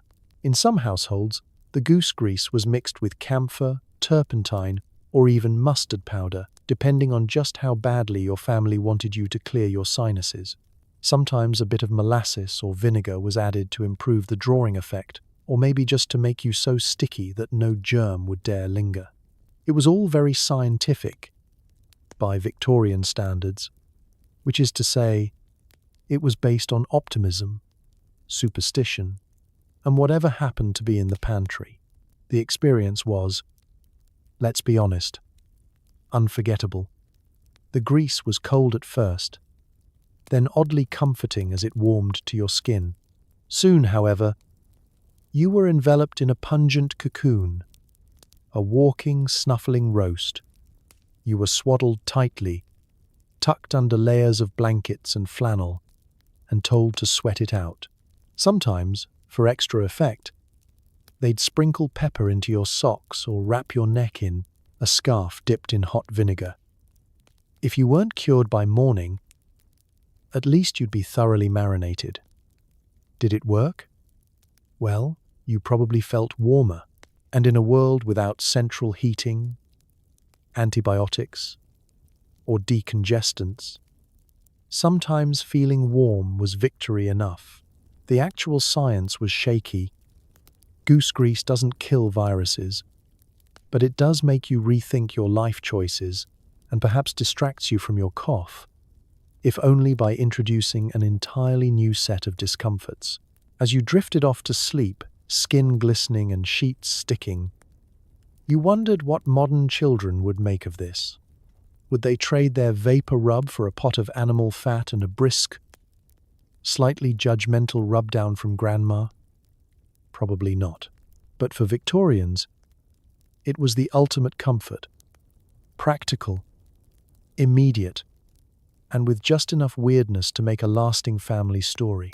So the next time you're reaching for cough syrup, spare a thought for your goose-greased ancestors, those brave souls who faced the sniffles head-on, slathered in faith and poultry fat, and went to bed smelling faintly of Christmas dinner and desperation. If that's not resilience, what is? Coughing fit? Swallow a mixture of vinegar and honey. Bonus points for drinking it warm and pretending it isn't just salad dressing for your esophagus. It's another chilly Victorian evening, and your cough has reached the point where your family is considering moving you to the coal shed for a bit of peace. Your throat feels raw, your chest rattles like a haunted wardrobe, and you're just about to drift off when your mother appears at your bedside with a mug, brimming with dubious optimism and the tangy aroma of, yes, vinegar and honey. No one in the house can remember where the recipe came from. Perhaps a grandmother, perhaps a traveling apothecary, perhaps just someone desperate for a night's sleep. But the logic is perfectly Victorian.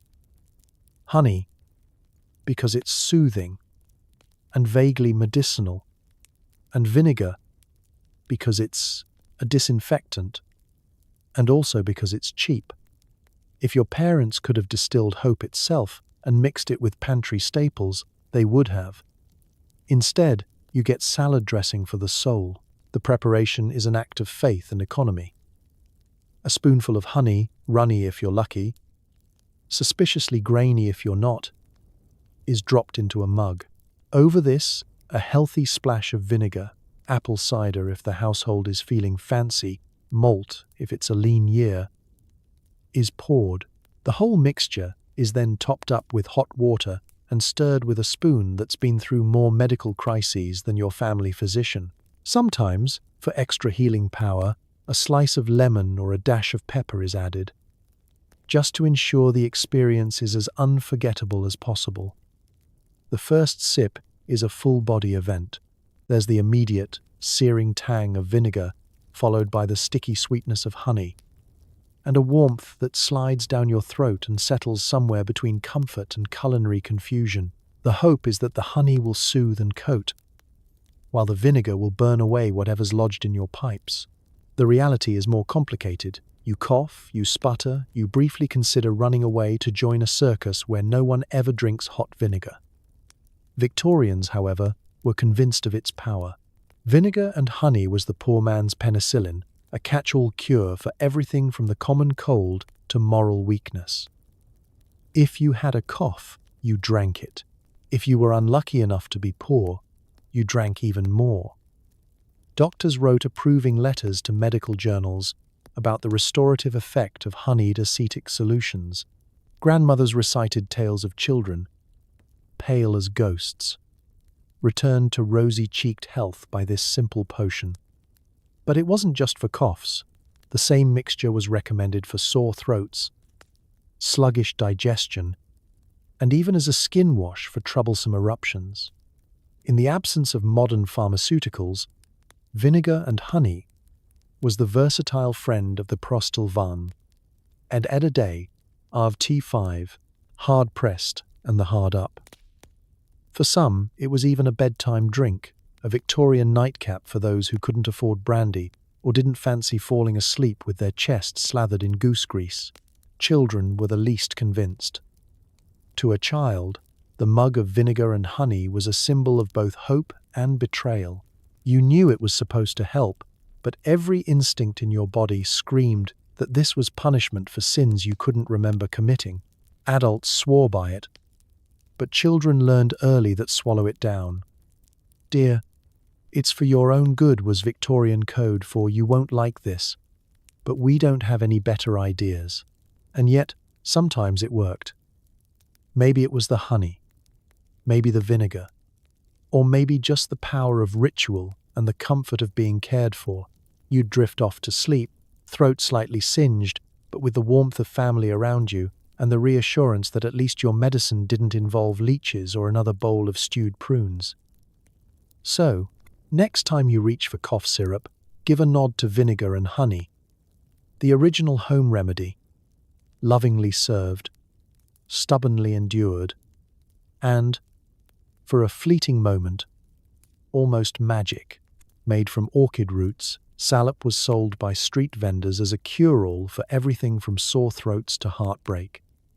Spoiler: it cured nothing except perhaps a desire to try new beverages. Picture a foggy Victorian street, the kind that smells of coal smoke, damp wool, and opportunity. You're bundled in a shawl, shivering and pale, your voice hoarse from weeks of persistent cough, or possibly just the general melancholy of living in a time when your main source of entertainment is staring at wallpaper. Enter the salep vendor, his pushcart steaming invitingly in the chill, promising warmth, relief, and just maybe a little hope in a mug. Salep was the Victorian answer to every ailment not already claimed by beef tea or barley water. The star ingredient? Ground-up tubers from a particular type of wild orchid, not a flower you'd find in a bouquet. Think more mysterious root dug from a windswept hillside, the sort of thing you'd expect to see in a potion, not a drink. The vendor would boil these ground roots into a thick, creamy liquid, adding milk, sugar, cinnamon, or whatever else might distract from the underlying reality. You were sipping on flour paste. The first taste is, well, surprising. The texture is smooth, verging on gloopy, a kind of drinkable custard. If custard were made by someone who'd only heard rumors about eggs. The flavor? Mildly floral, gently sweet, with a faint hint of the earth it once grew in. It's not unpleasant, but it's not exactly inspiring either. You sip cautiously, unsure if you're about to be cured or simply distracted.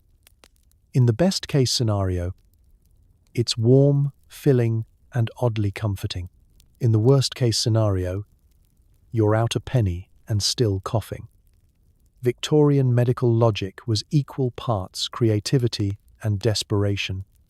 Salep, they insisted, could soothe sore throats, ease upset stomachs, warm frozen fingers, and even mend a broken heart. Why? Because it was rare, and rare things are always more powerful. Street vendors pitched it with the enthusiasm of modern wellness influencers. Guaranteed to restore vitality, make your cheeks rosy, brighten the mood of even the gloomiest governess. Some even claimed it worked wonders for the lungs, which, in an era where the air itself was out to get you, felt like a pretty good deal. Mothers would send children out with a few coins and strict instructions. Bring back a cup of salep for the sick room, or perhaps for the family member most likely to complain about the weather. Invalids nursed steaming mugs by the fireside, and aspiring poets drank it while composing odes to lost loves and slightly damp socks. It was, above all, a beverage of optimism. If it didn't heal, at least it distracted, and in the 19th century, distraction counted for a lot. The reality, of course, was that salep did absolutely nothing, except perhaps hydrate you and offer a pleasant, starchy warmth on a cold morning. But for many Victorians, that was enough. The act of sipping a hot, unfamiliar drink was medicinal in its own right, a ritual of care, hope, and brief escape from the usual parade of questionable treatments. And let's be honest, compared to cod liver oil or a brisk rub-down with goose grease, It was practically a spa day. Salep became so popular that some worried about the extinction of the very orchids used to make it. A rare instance of Victorian health trends threatening actual biodiversity. But the demand endured, and so did the belief that a strange new beverage, served warm from a street cart, could fix what ailed you. So next time you pass by a trendy coffee shop with a mysterious root latte on the menu, remember the Victorians and their beloved Salep. It may not have cured anything, but for a moment it made the world seem a little cozier, and sometimes that's all the medicine you really need. Bitten, poisoned, or just generally unwell, take a spoonful of treacle, a thick, dark syrup Victorians swore could cure anything, except maybe your distaste for treacle. It's another gloomy day on the cobblestones. The fire is low, the rain is high, and you're feeling out of sorts. Maybe it's a headache, maybe you stubbed your toe, maybe you were just bitten by something with more legs than you'd like to count. Victorian logic dictates there's no need for panic. Just reach for the treacle tin. If it's not nailed down or reserved for Sunday's baking, someone will soon be waving it under your nose. Treacle is the dark, sticky byproduct of sugar refining, a sort of primordial syrup that clings to the spoon with a gravity that's almost emotional. It's as sweet as it is intimidating, with an aroma somewhere between burnt caramel and old molasses. To the Victorians, this was a miracle in a jar, as essential as fresh air and as omnipresent as unsolicited advice. Let's be honest. The actual taste is a commitment. One bite, and you know you're not dealing with dessert, but with something that wants to fix you. Or, failing that, at least slow you down enough to forget what was wrong. It's thick, gloopy, and lingers on your tongue like a slightly resentful memory. A single spoonful, they claimed, could draw out poison, neutralize venoms, or revive the constitution. If you didn't feel better, at least you'd be too busy chewing to complain. The treacle remedy list was impressively long. Sore throat? Treacle in hot water. Indigestion? Treacle mixed with vinegar. Snake bite? A hearty dose, followed by a quick prayer. General malaise, melancholy, or the creeping suspicion you'd been hexed by the neighbor's cat. You guessed it, treacle. For Victorians, it was the edible equivalent of duct tape. If it didn't work the first time, you clearly hadn't used enough. Medical texts from the era were full of glowing reviews. Treacle was said to draw out toxins, fortify the blood, and counteract the effects of pestilence, which is an impressively broad claim for something that started life as factory residue. In plague years, entire families dosed themselves by the spoonful, convinced that the sticky syrup would armor them against invisible dangers. Some recipes for Venetian treacle contain dozens of ingredients, herbs, spices, and sometimes, distressingly, powdered viper, just to ensure that if you did survive, you'd have an anecdote to last the rest of your life. In reality, treacle's power was mostly psychological. There's a strange comfort in being given something thick, sweet, and deeply traditional when you're unwell, especially when the alternative is a cold compress or worse, cod liver oil. Treacle required faith, and faith is what the Victorians had in abundance.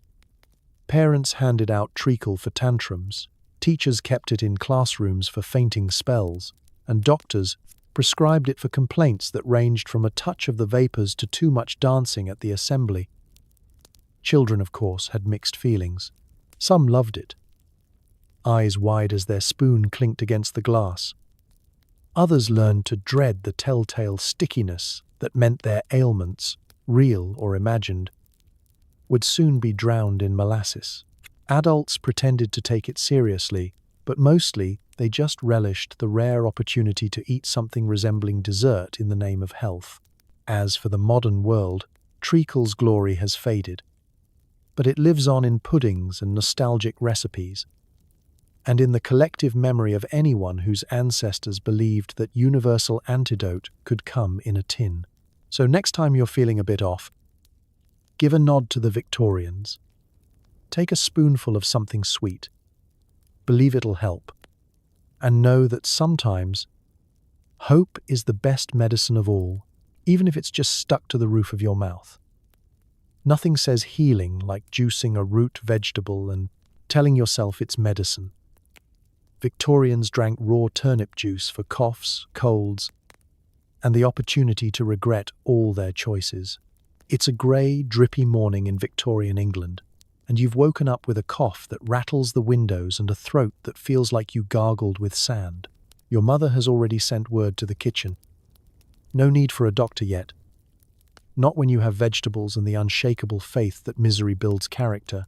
Enter the household's latest wellness trend. Raw turnip juice. Picture it. A perfectly innocent white and purple turnip, minding its own business in the root cellar. Suddenly, it's yanked out, scrubbed, and, instead of joining the roast, is sliced, grated, and wrung out with the kind of determination usually reserved for making cheese or breaking spirits. The resulting juice is pale, watery, and faintly sulphurous, with an aroma that wafts through the kitchen and makes the cat reconsider all its life choices. No effort is made to improve the flavor. This isn't a modern juice bar, and there's no kale, apple, or ginger to dress things up. If you're lucky, there's a spoonful of honey or a dash of lemon to help the medicine go down. More often, though, it's just pure, undiluted turnip essence, delivered in a chipped teacup and accompanied by the kind of encouragement that sounds suspiciously like a threat. Down the hatch, dear, and you'll feel better in no time. The first sip is legendary. Cold, sharp, with a bitterness that clings to your tongue and a faint aftertaste of dirt. It's the kind of drink that makes you reevaluate how badly you want to recover. You're told it draws out the sickness, soothes the lungs, and purifies the blood. In reality, it mostly purifies your willingness to complain, because the fastest way to stop being sick in a Victorian household is to stop being sick in front of whoever's holding the turnip juicer. The science, as you might expect, was optimistic at best. Turnips do contain vitamins and minerals, but their power as a curative is mostly limited to making sure you don't fake a cough twice. Still, doctors, never ones to let a good placebo go to waste, recommended turnip juice for everything from the common cold to persistent chest complaints. For especially stubborn cases, you might be told to gargle with it. A fate so grim you begin to appreciate stewed prunes by comparison. Children learned early to dread the telltale sound of a turnip being grated in the kitchen. It meant someone was ill, or at least pretending to be, and that soon everyone would be expected to take their medicine as a preventative. Siblings watched each other with the suspicion of prisoners sharing a cell. Did you finish yours? No, but I hid it behind the coal scuttle. Genius. Pass the bread. Yet, for all its horror, raw turnip juice was an act of care. Mothers believed in its healing power. Grandmothers insisted it was the secret to their longevity. And even fathers took the occasional swig, if only to demonstrate stoic masculinity. There was a strange, shared camaraderie in suffering through it together, a bonding ritual in a world with few comforts and even fewer cures. And who knows, maybe the ritual did do some good. Maybe it was the vitamin C, maybe the placebo, maybe just the warm glow of surviving another cup of liquid suffering. By the end of your convalescence, you'd either be cured or forever immune to root vegetables in all forms. So next time you reach for an orange juice or a cozy cup of tea, give a silent nod to your ancestors, those resilient souls who faced every cold with courage, community, and the certain knowledge that healing sometimes comes disguised as a root, a grater, and the taste of pure regret. Post-surgery? Ill child? Your doctor prescribes rice water, basically boiled rice juice, nutritious, allegedly, and only marginally more exciting than watching wallpaper dry. It's been a rough few days in your Victorian household. Someone's just come home from the doctor, bandaged and pale. Or perhaps the littlest member of the family has succumbed to a mysterious fever, one of those endless Victorian childhood illnesses that seem to come standard with the furniture. The entire house is on alert, meals are suspended, and suddenly all culinary ambition is replaced by a single, haunting instruction from the doctor: rice water, thrice daily. The preparation is more ritual than recipe. Rice, preferably the plainest, cheapest kind, gets washed, boiled in water, and then strained with the kind of patience only available to people who haven't yet invented television. What you're left with is a cloudy, lukewarm liquid, hovering somewhere between almost soup and culinary afterthought. The grains are set aside. Those are far too ambitious for an invalid. Instead, it's the milky runoff that fills your mug. Rice water, the beverage of the barely living. To the Victorians, rice water was the pinnacle of medical cuisine. Easy to digest, gentle on the stomach, and free from the dangers of flavor, texture, or excitement. Doctors praised its soothing properties. Mothers swore by its effectiveness, and children regarded it with the dread usually reserved for cod liver oil or impromptu math lessons. If you were especially unlucky, your rice water might be served cold, the taste and texture now joined by the ghostly chill of forgotten leftovers. The logic, as always, was both simple and slightly suspect. Food for the recovering was supposed to do as little as possible.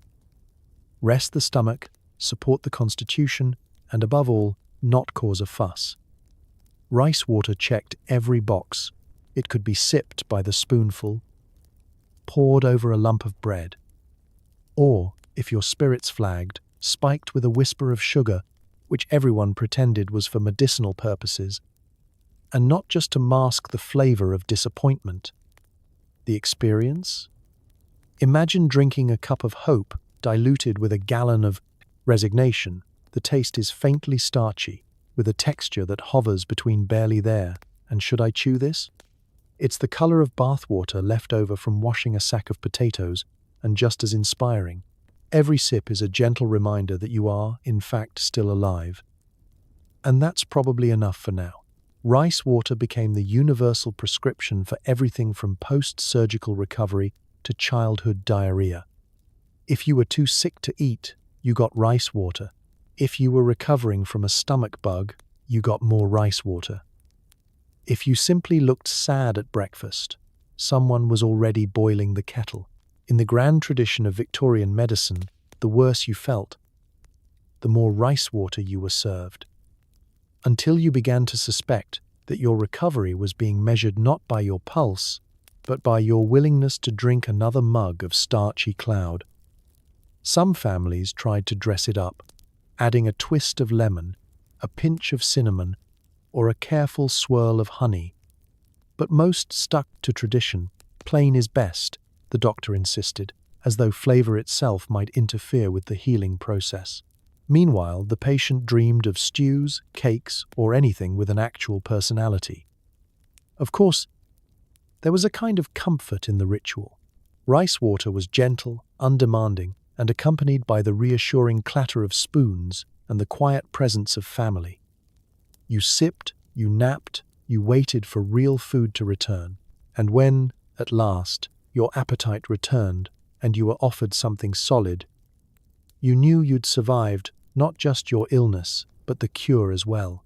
So tonight, as you pour yourself a drink with actual flavor, raise a silent toast to rice water, the great Victorian ruse that healed with blandness, comforted with monotony, and proved, once and for all, that sometimes survival is just a matter of patience and an empty spoon. Did you know sugar was once a medicinal food, handed out for everything from headaches to heartbreaks?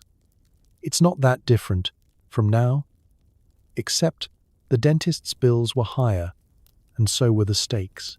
It's a chilly Victorian afternoon, and you're curled up on the fainting couch, suffering from what the doctor calls nerves and what your family suspects is just boredom. The room smells faintly of coal smoke and parlor flowers.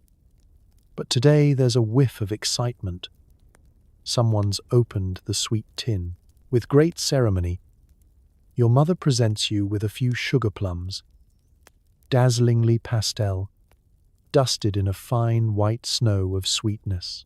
Just the thing for your constitution, she says, as if she's delivering a miracle instead of a shortcut to your next toothache. For the Victorians, sugar wasn't just a treat, it was medicine, luxury, and status symbol all rolled into one. Confectionery therapy was very real. Got a headache? Have a sugar plum. Suffering heartbreak? Try a candied violet. The apothecary's shelves were lined not only with bottles of suspicious syrups, but also jars of sweetmeats, bonbons, and jellies, each one more enticing and expensive than the last. Sugar plums, by Victorian standards, weren't actually plums at all, but little orbs of hardened sugar, sometimes with a nut or a bit of spice at their core. Making them was a time-consuming art, layer upon layer of syrup carefully poured and dried, until the result was something magical, delicious, and, as it turned out, wildly hazardous to dental health. No matter. The risk was all part of the experience. You'd suck on a sugar plum for hours, feeling your spirits rise and your molars slowly surrender. Doctors prescribed sugar for nearly every emotional or physical malady. It was considered soothing to the nerves, invigorating to the spirits, and, for children, a guaranteed distraction from whatever actual medicine you were supposed to be taking.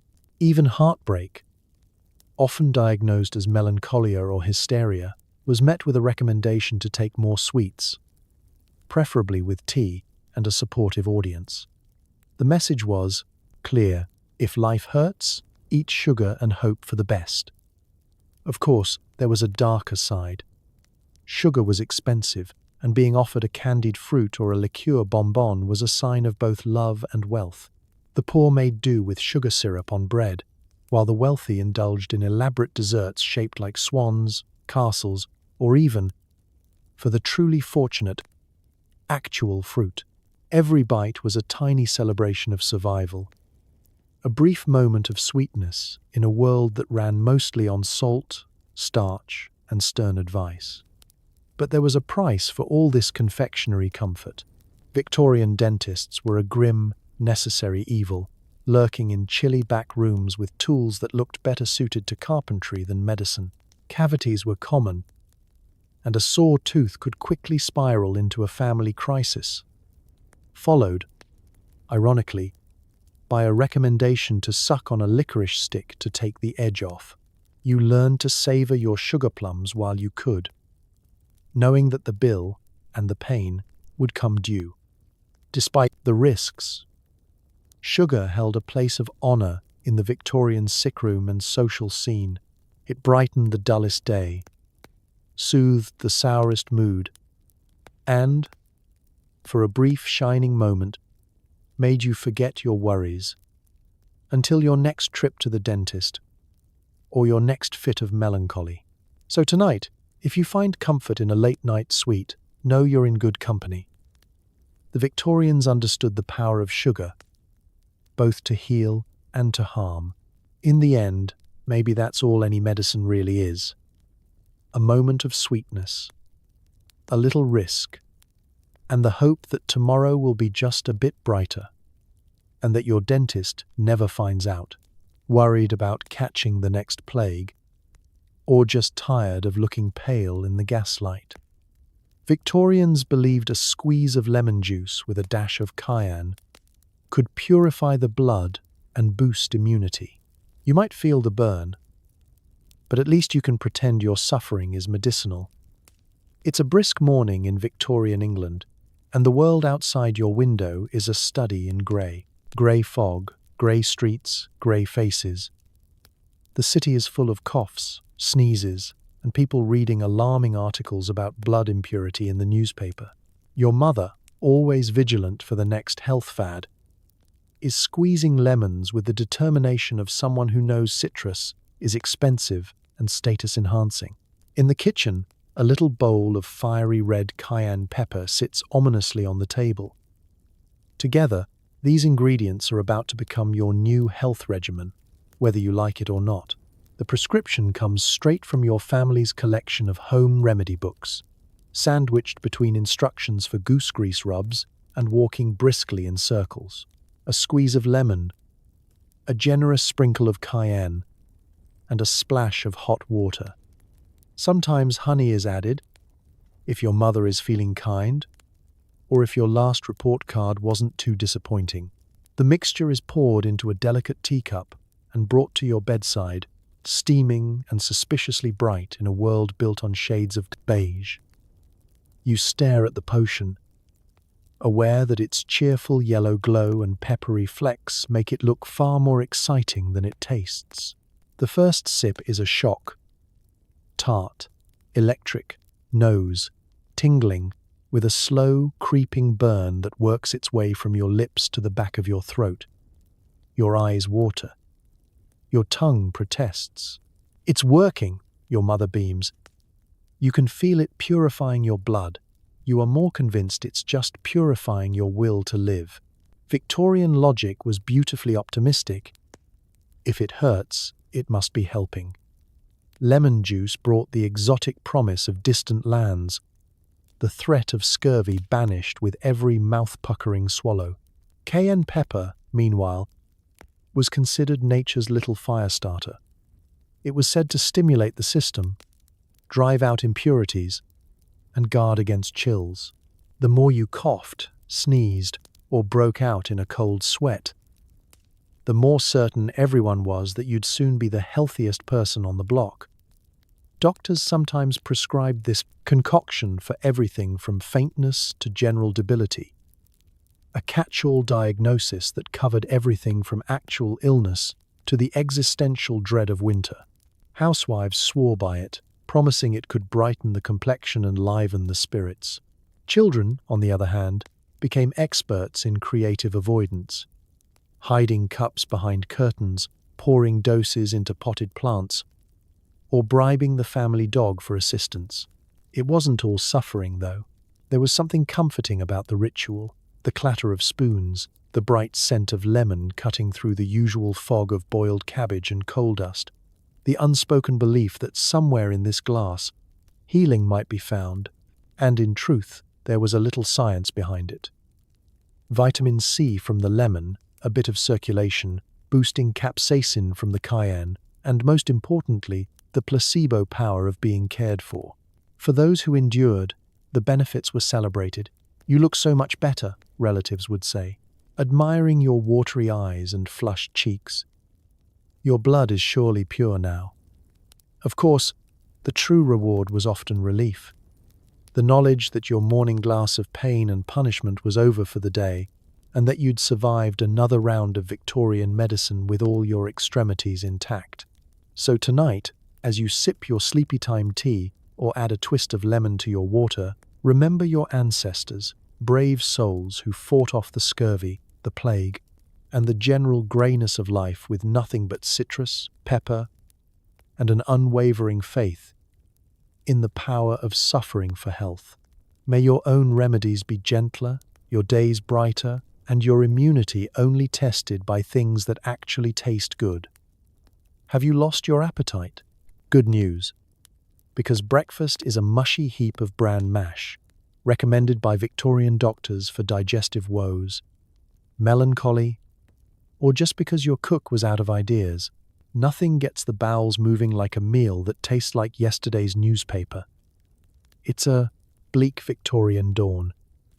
You're propped up in bed, head throbbing, stomach churning, and the household is tiptoeing around as if you're a particularly delicate vase.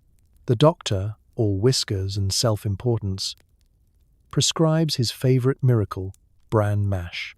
The cook, who had secretly hoped for a nice, simple gruel day, trudges to the pantry to fetch the least exciting ingredient in the world, bran. Bran, for the uninitiated, is what's left after all the interesting parts of the wheat have been whisked away. It's the flaky, fibrous jacket, the culinary equivalent of a suit of armor, but, crucially, without any flavor, fun, or nutritional excitement. The cook boils it with water until it achieves the perfect consistency. Not quite solid, not quite liquid, just a sort of damp, sagging mound. Sometimes a splash of milk is added, sometimes a pinch of salt. But heaven forbid anyone be so bold as to use sugar. The result, bran mash. A dish that looks like it's already been through something and tastes like it never wants to go through it again. Victorian doctors swore by it. Bran mash was prescribed for the constipated, the melancholic, the languid, and anyone whose stomach dared to grumble in public. The logic was as unyielding as the mash itself. If it was bland, it must be good for you. If it was fibrous, it must sweep your insides clean. And if it tasted like boiled cardboard, well, you probably wouldn't be overeating, would you? The first spoonful is a study in anti-pleasure. It clings to the bowl, the spoon, and your tongue with equal determination. The taste? Like damp paper and mild regret, with a finish that can only be described as persistent. The texture is its main event.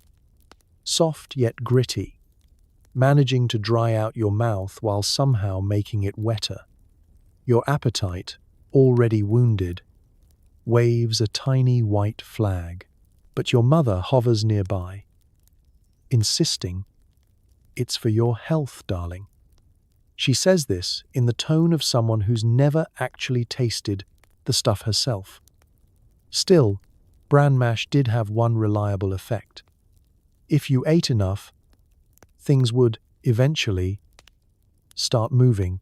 Victorian families tracked regularity with the same zeal modern families track screen time.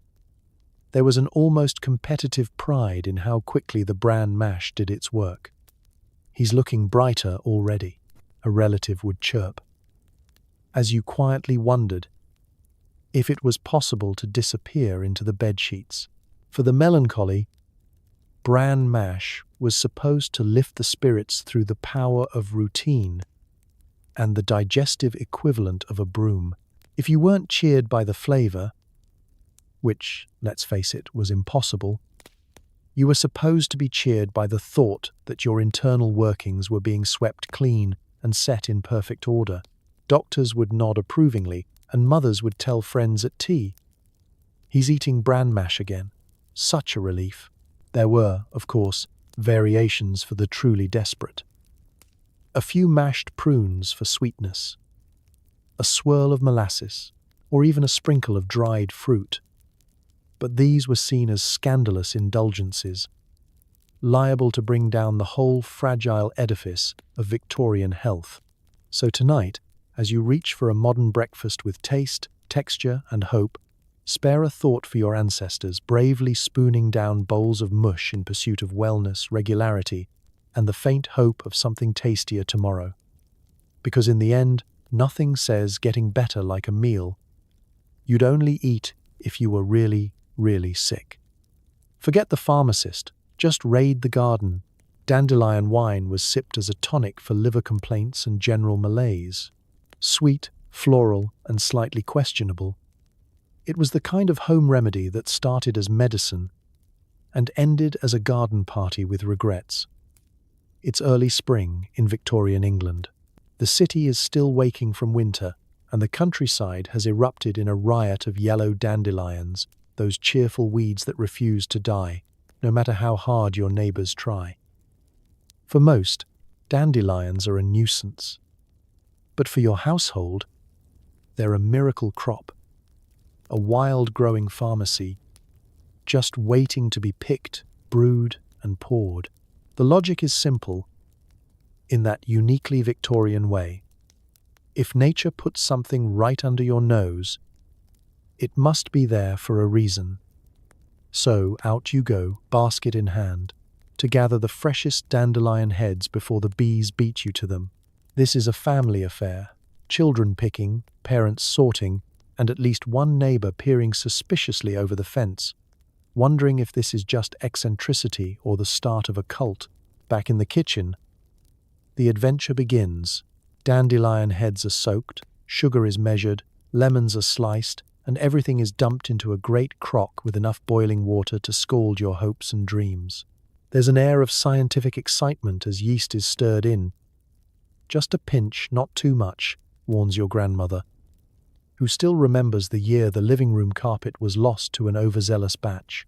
Then the crock, it is covered, left to work its mysterious magic in the pantry while you all pray it doesn't explode. The wait is long and full of anticipation. You sneak peeks, sniff the air for signs of sweetness, and listen for the faintest fizzing sound. A few weeks later, the wine is strained, bottled, and lined up on the shelf like a row of liquid gold. It's officially ready for any health crisis, or, more likely, the next family gathering where someone wants to feel restored. When the time comes, a glass of dandelion wine is poured with great solemnity. The color is beautiful. Sunshine in a glass. The smell is floral, grassy, and just the tiniest bit earthy. The first sip is surprisingly pleasant. Sweet, light, with a taste that hints at fields in bloom and the vague promise of adventure. It's delicious until the aftertaste hits, and you remember you're essentially drinking weed juice with a side of yeast. Still, to Victorians, this was nothing short of a miracle. Dandelion wine was said to cleanse the liver, clear the blood, and chase away the blues. Feeling listless? Dandelion wine. Overindulged at supper? Dandelion wine. Slightly bored of the company? Another round of dandelion wine, and suddenly everyone's a poet, a philosopher, or an amateur botanist with grand theories about the healing powers of weeds. The line between medicine and party beverage quickly blurs. What starts as a tonic for malaise ends as a full-blown social event. The more you drink, the better you feel, until you don't. The next morning, with a head full of regret and a liver perhaps more taxed than cleansed, you reconsider the wisdom of home remedies. But only briefly. By afternoon, someone's bound to mention the virtues of another glass, just to steady the nerves. For all its questionable benefits, dandelion wine is a testament to Victorian resourcefulness. And, let's be honest, optimism. When life gives you weeds, make wine. And if the medicine doesn't work, at least you'll have a good story and a garden full of empty stems. So tonight, as you drift off, raise an imaginary glass of dandelion wine to those who believed that a little sweetness, a little sunshine, and a pinch of hope could cure whatever ails you, even if it started as a weed and ended with a headache. Bad cough? Don't worry, Victorian wisdom has you covered. Just slap some raw onion between two hunks of stale bread and call it medicine. The only thing more potent than the health benefits is the breath you'll carry for days.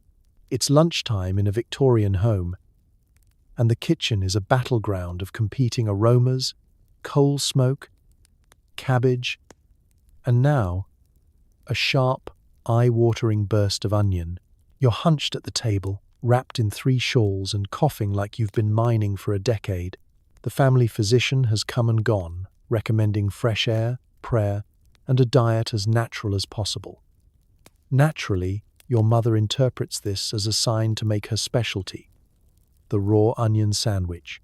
The recipe is elegantly simple and, depending on your attitude toward onions, either inspired or mildly criminal. Take 1 sturdy loaf of yesterday's bread, the older the better, apparently. Slice it into 2 doorstop-sized pieces and cram as many rings of raw onion between them as gravity allows. If you're lucky, there might be a thin smear of butter, mostly for morale. Some families get fancy and add a dash of vinegar or salt. But for the true purist, it's just bread and onion, medicine in its most unfiltered form. You stare at your lunch, contemplating your choices. The onions glisten, promising both agony and, if your ancestors are to be believed, miraculous healing. Victorians were convinced that onions had near mystical powers. They purified the blood, cleared the lungs, and warded off pestilence. If a cough persisted, you ate more onions. If your breath cleared a room, that meant the medicine was working. The first bite is an experience you won't soon forget. The bread is tough, the onions are fierce, and your taste buds are instantly overwhelmed by a spicy, almost electric jolt.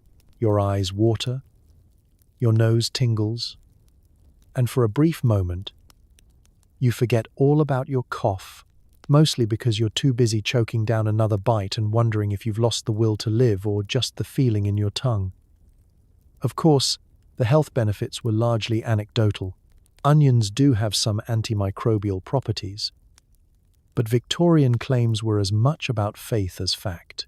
If your lungs felt clearer, it was probably because you were now crying harder than you ever had over a Jane Austen novel.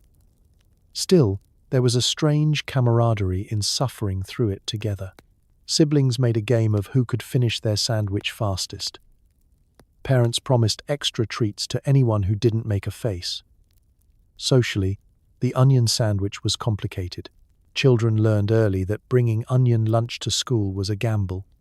Friends could be won or lost based on proximity. Kissing was out of the question for at least a week. The family dog eyed you with newfound suspicion. But in the sick room, the rules were different. No one cared about breath when survival, and possibly a little peace and quiet, was on the line. There were, of course, attempts to improve the experience. Some households layered their onions with cheese or cold meat, but purists frowned on such frivolities. The point was the onion and the suffering. Medicine, in the Victorian tradition, was supposed to hurt a little, if only to remind you that you were alive and well enough to complain. Yet, after the last mouthful, you'd find your cough easing, your sinuses clearing, and your spirits, eventually, lifting, if only because you knew the next meal couldn't possibly be worse. You'd sit back, breathing deeply, feeling oddly heroic. You'd survived another day, another Victorian remedy, and would live to terrify the dinner table with your breath and your stories. So next time you reach for cough drops or hot tea, think of your ancestors and their raw onion sandwiches. Proof that sometimes healing is just a matter of conviction, camaraderie, and a willingness to clear the room for your own good health. If you thought soup couldn't get any sadder, meat gelatin broth, a shimmering, vaguely meat-flavored goo pressed on the sick and elderly. It was the go-to food for anyone who couldn't chew, wouldn't chew, or just needed to experience disappointment in a bowl. It's a dreary Victorian afternoon. You've been confined to bed, surrounded by a small army of pillows and the faint hope that tomorrow's meal might involve actual texture. The house is thick with the aroma of simmering bones, a scent that lands somewhere between Sunday dinner and a long-neglected shoe. The doctor has visited and pronounced that what you need isn't rest or fruit, or perhaps even hope. No, your prescription is gelatin broth, a dish so unassuming it can sneak up on you while you're sleeping and still leave you underwhelmed. The process begins in the kitchen, where someone has the job of boiling animal bones for hours on end, skimming off the mysterious froth that rises to the top. A few sad vegetables might be tossed in, more for show than for substance, and the whole concoction is strained until what's left is a pale, wobbly liquid that glistens in the bowl like a nervous ghost. The broth is poured into a shallow dish and left to set, transforming slowly and with great reluctance into something halfway between soup and dessert and fully committed to being neither. The result? A quivering slab of protein and regret. It doesn't quite slosh, but it doesn't quite stay put either. You poke it with your spoon and it shudders, as if protesting its own existence. The first mouthful is a study in sensory ambiguity: cool, slippery, slightly sticky, and carrying a faint memory of beef or chicken if you squint and use your imagination. It is not bad, exactly, but nor is it comforting. Gelatin broth's greatest trick is convincing you to expect nothing and then still managing to deliver less.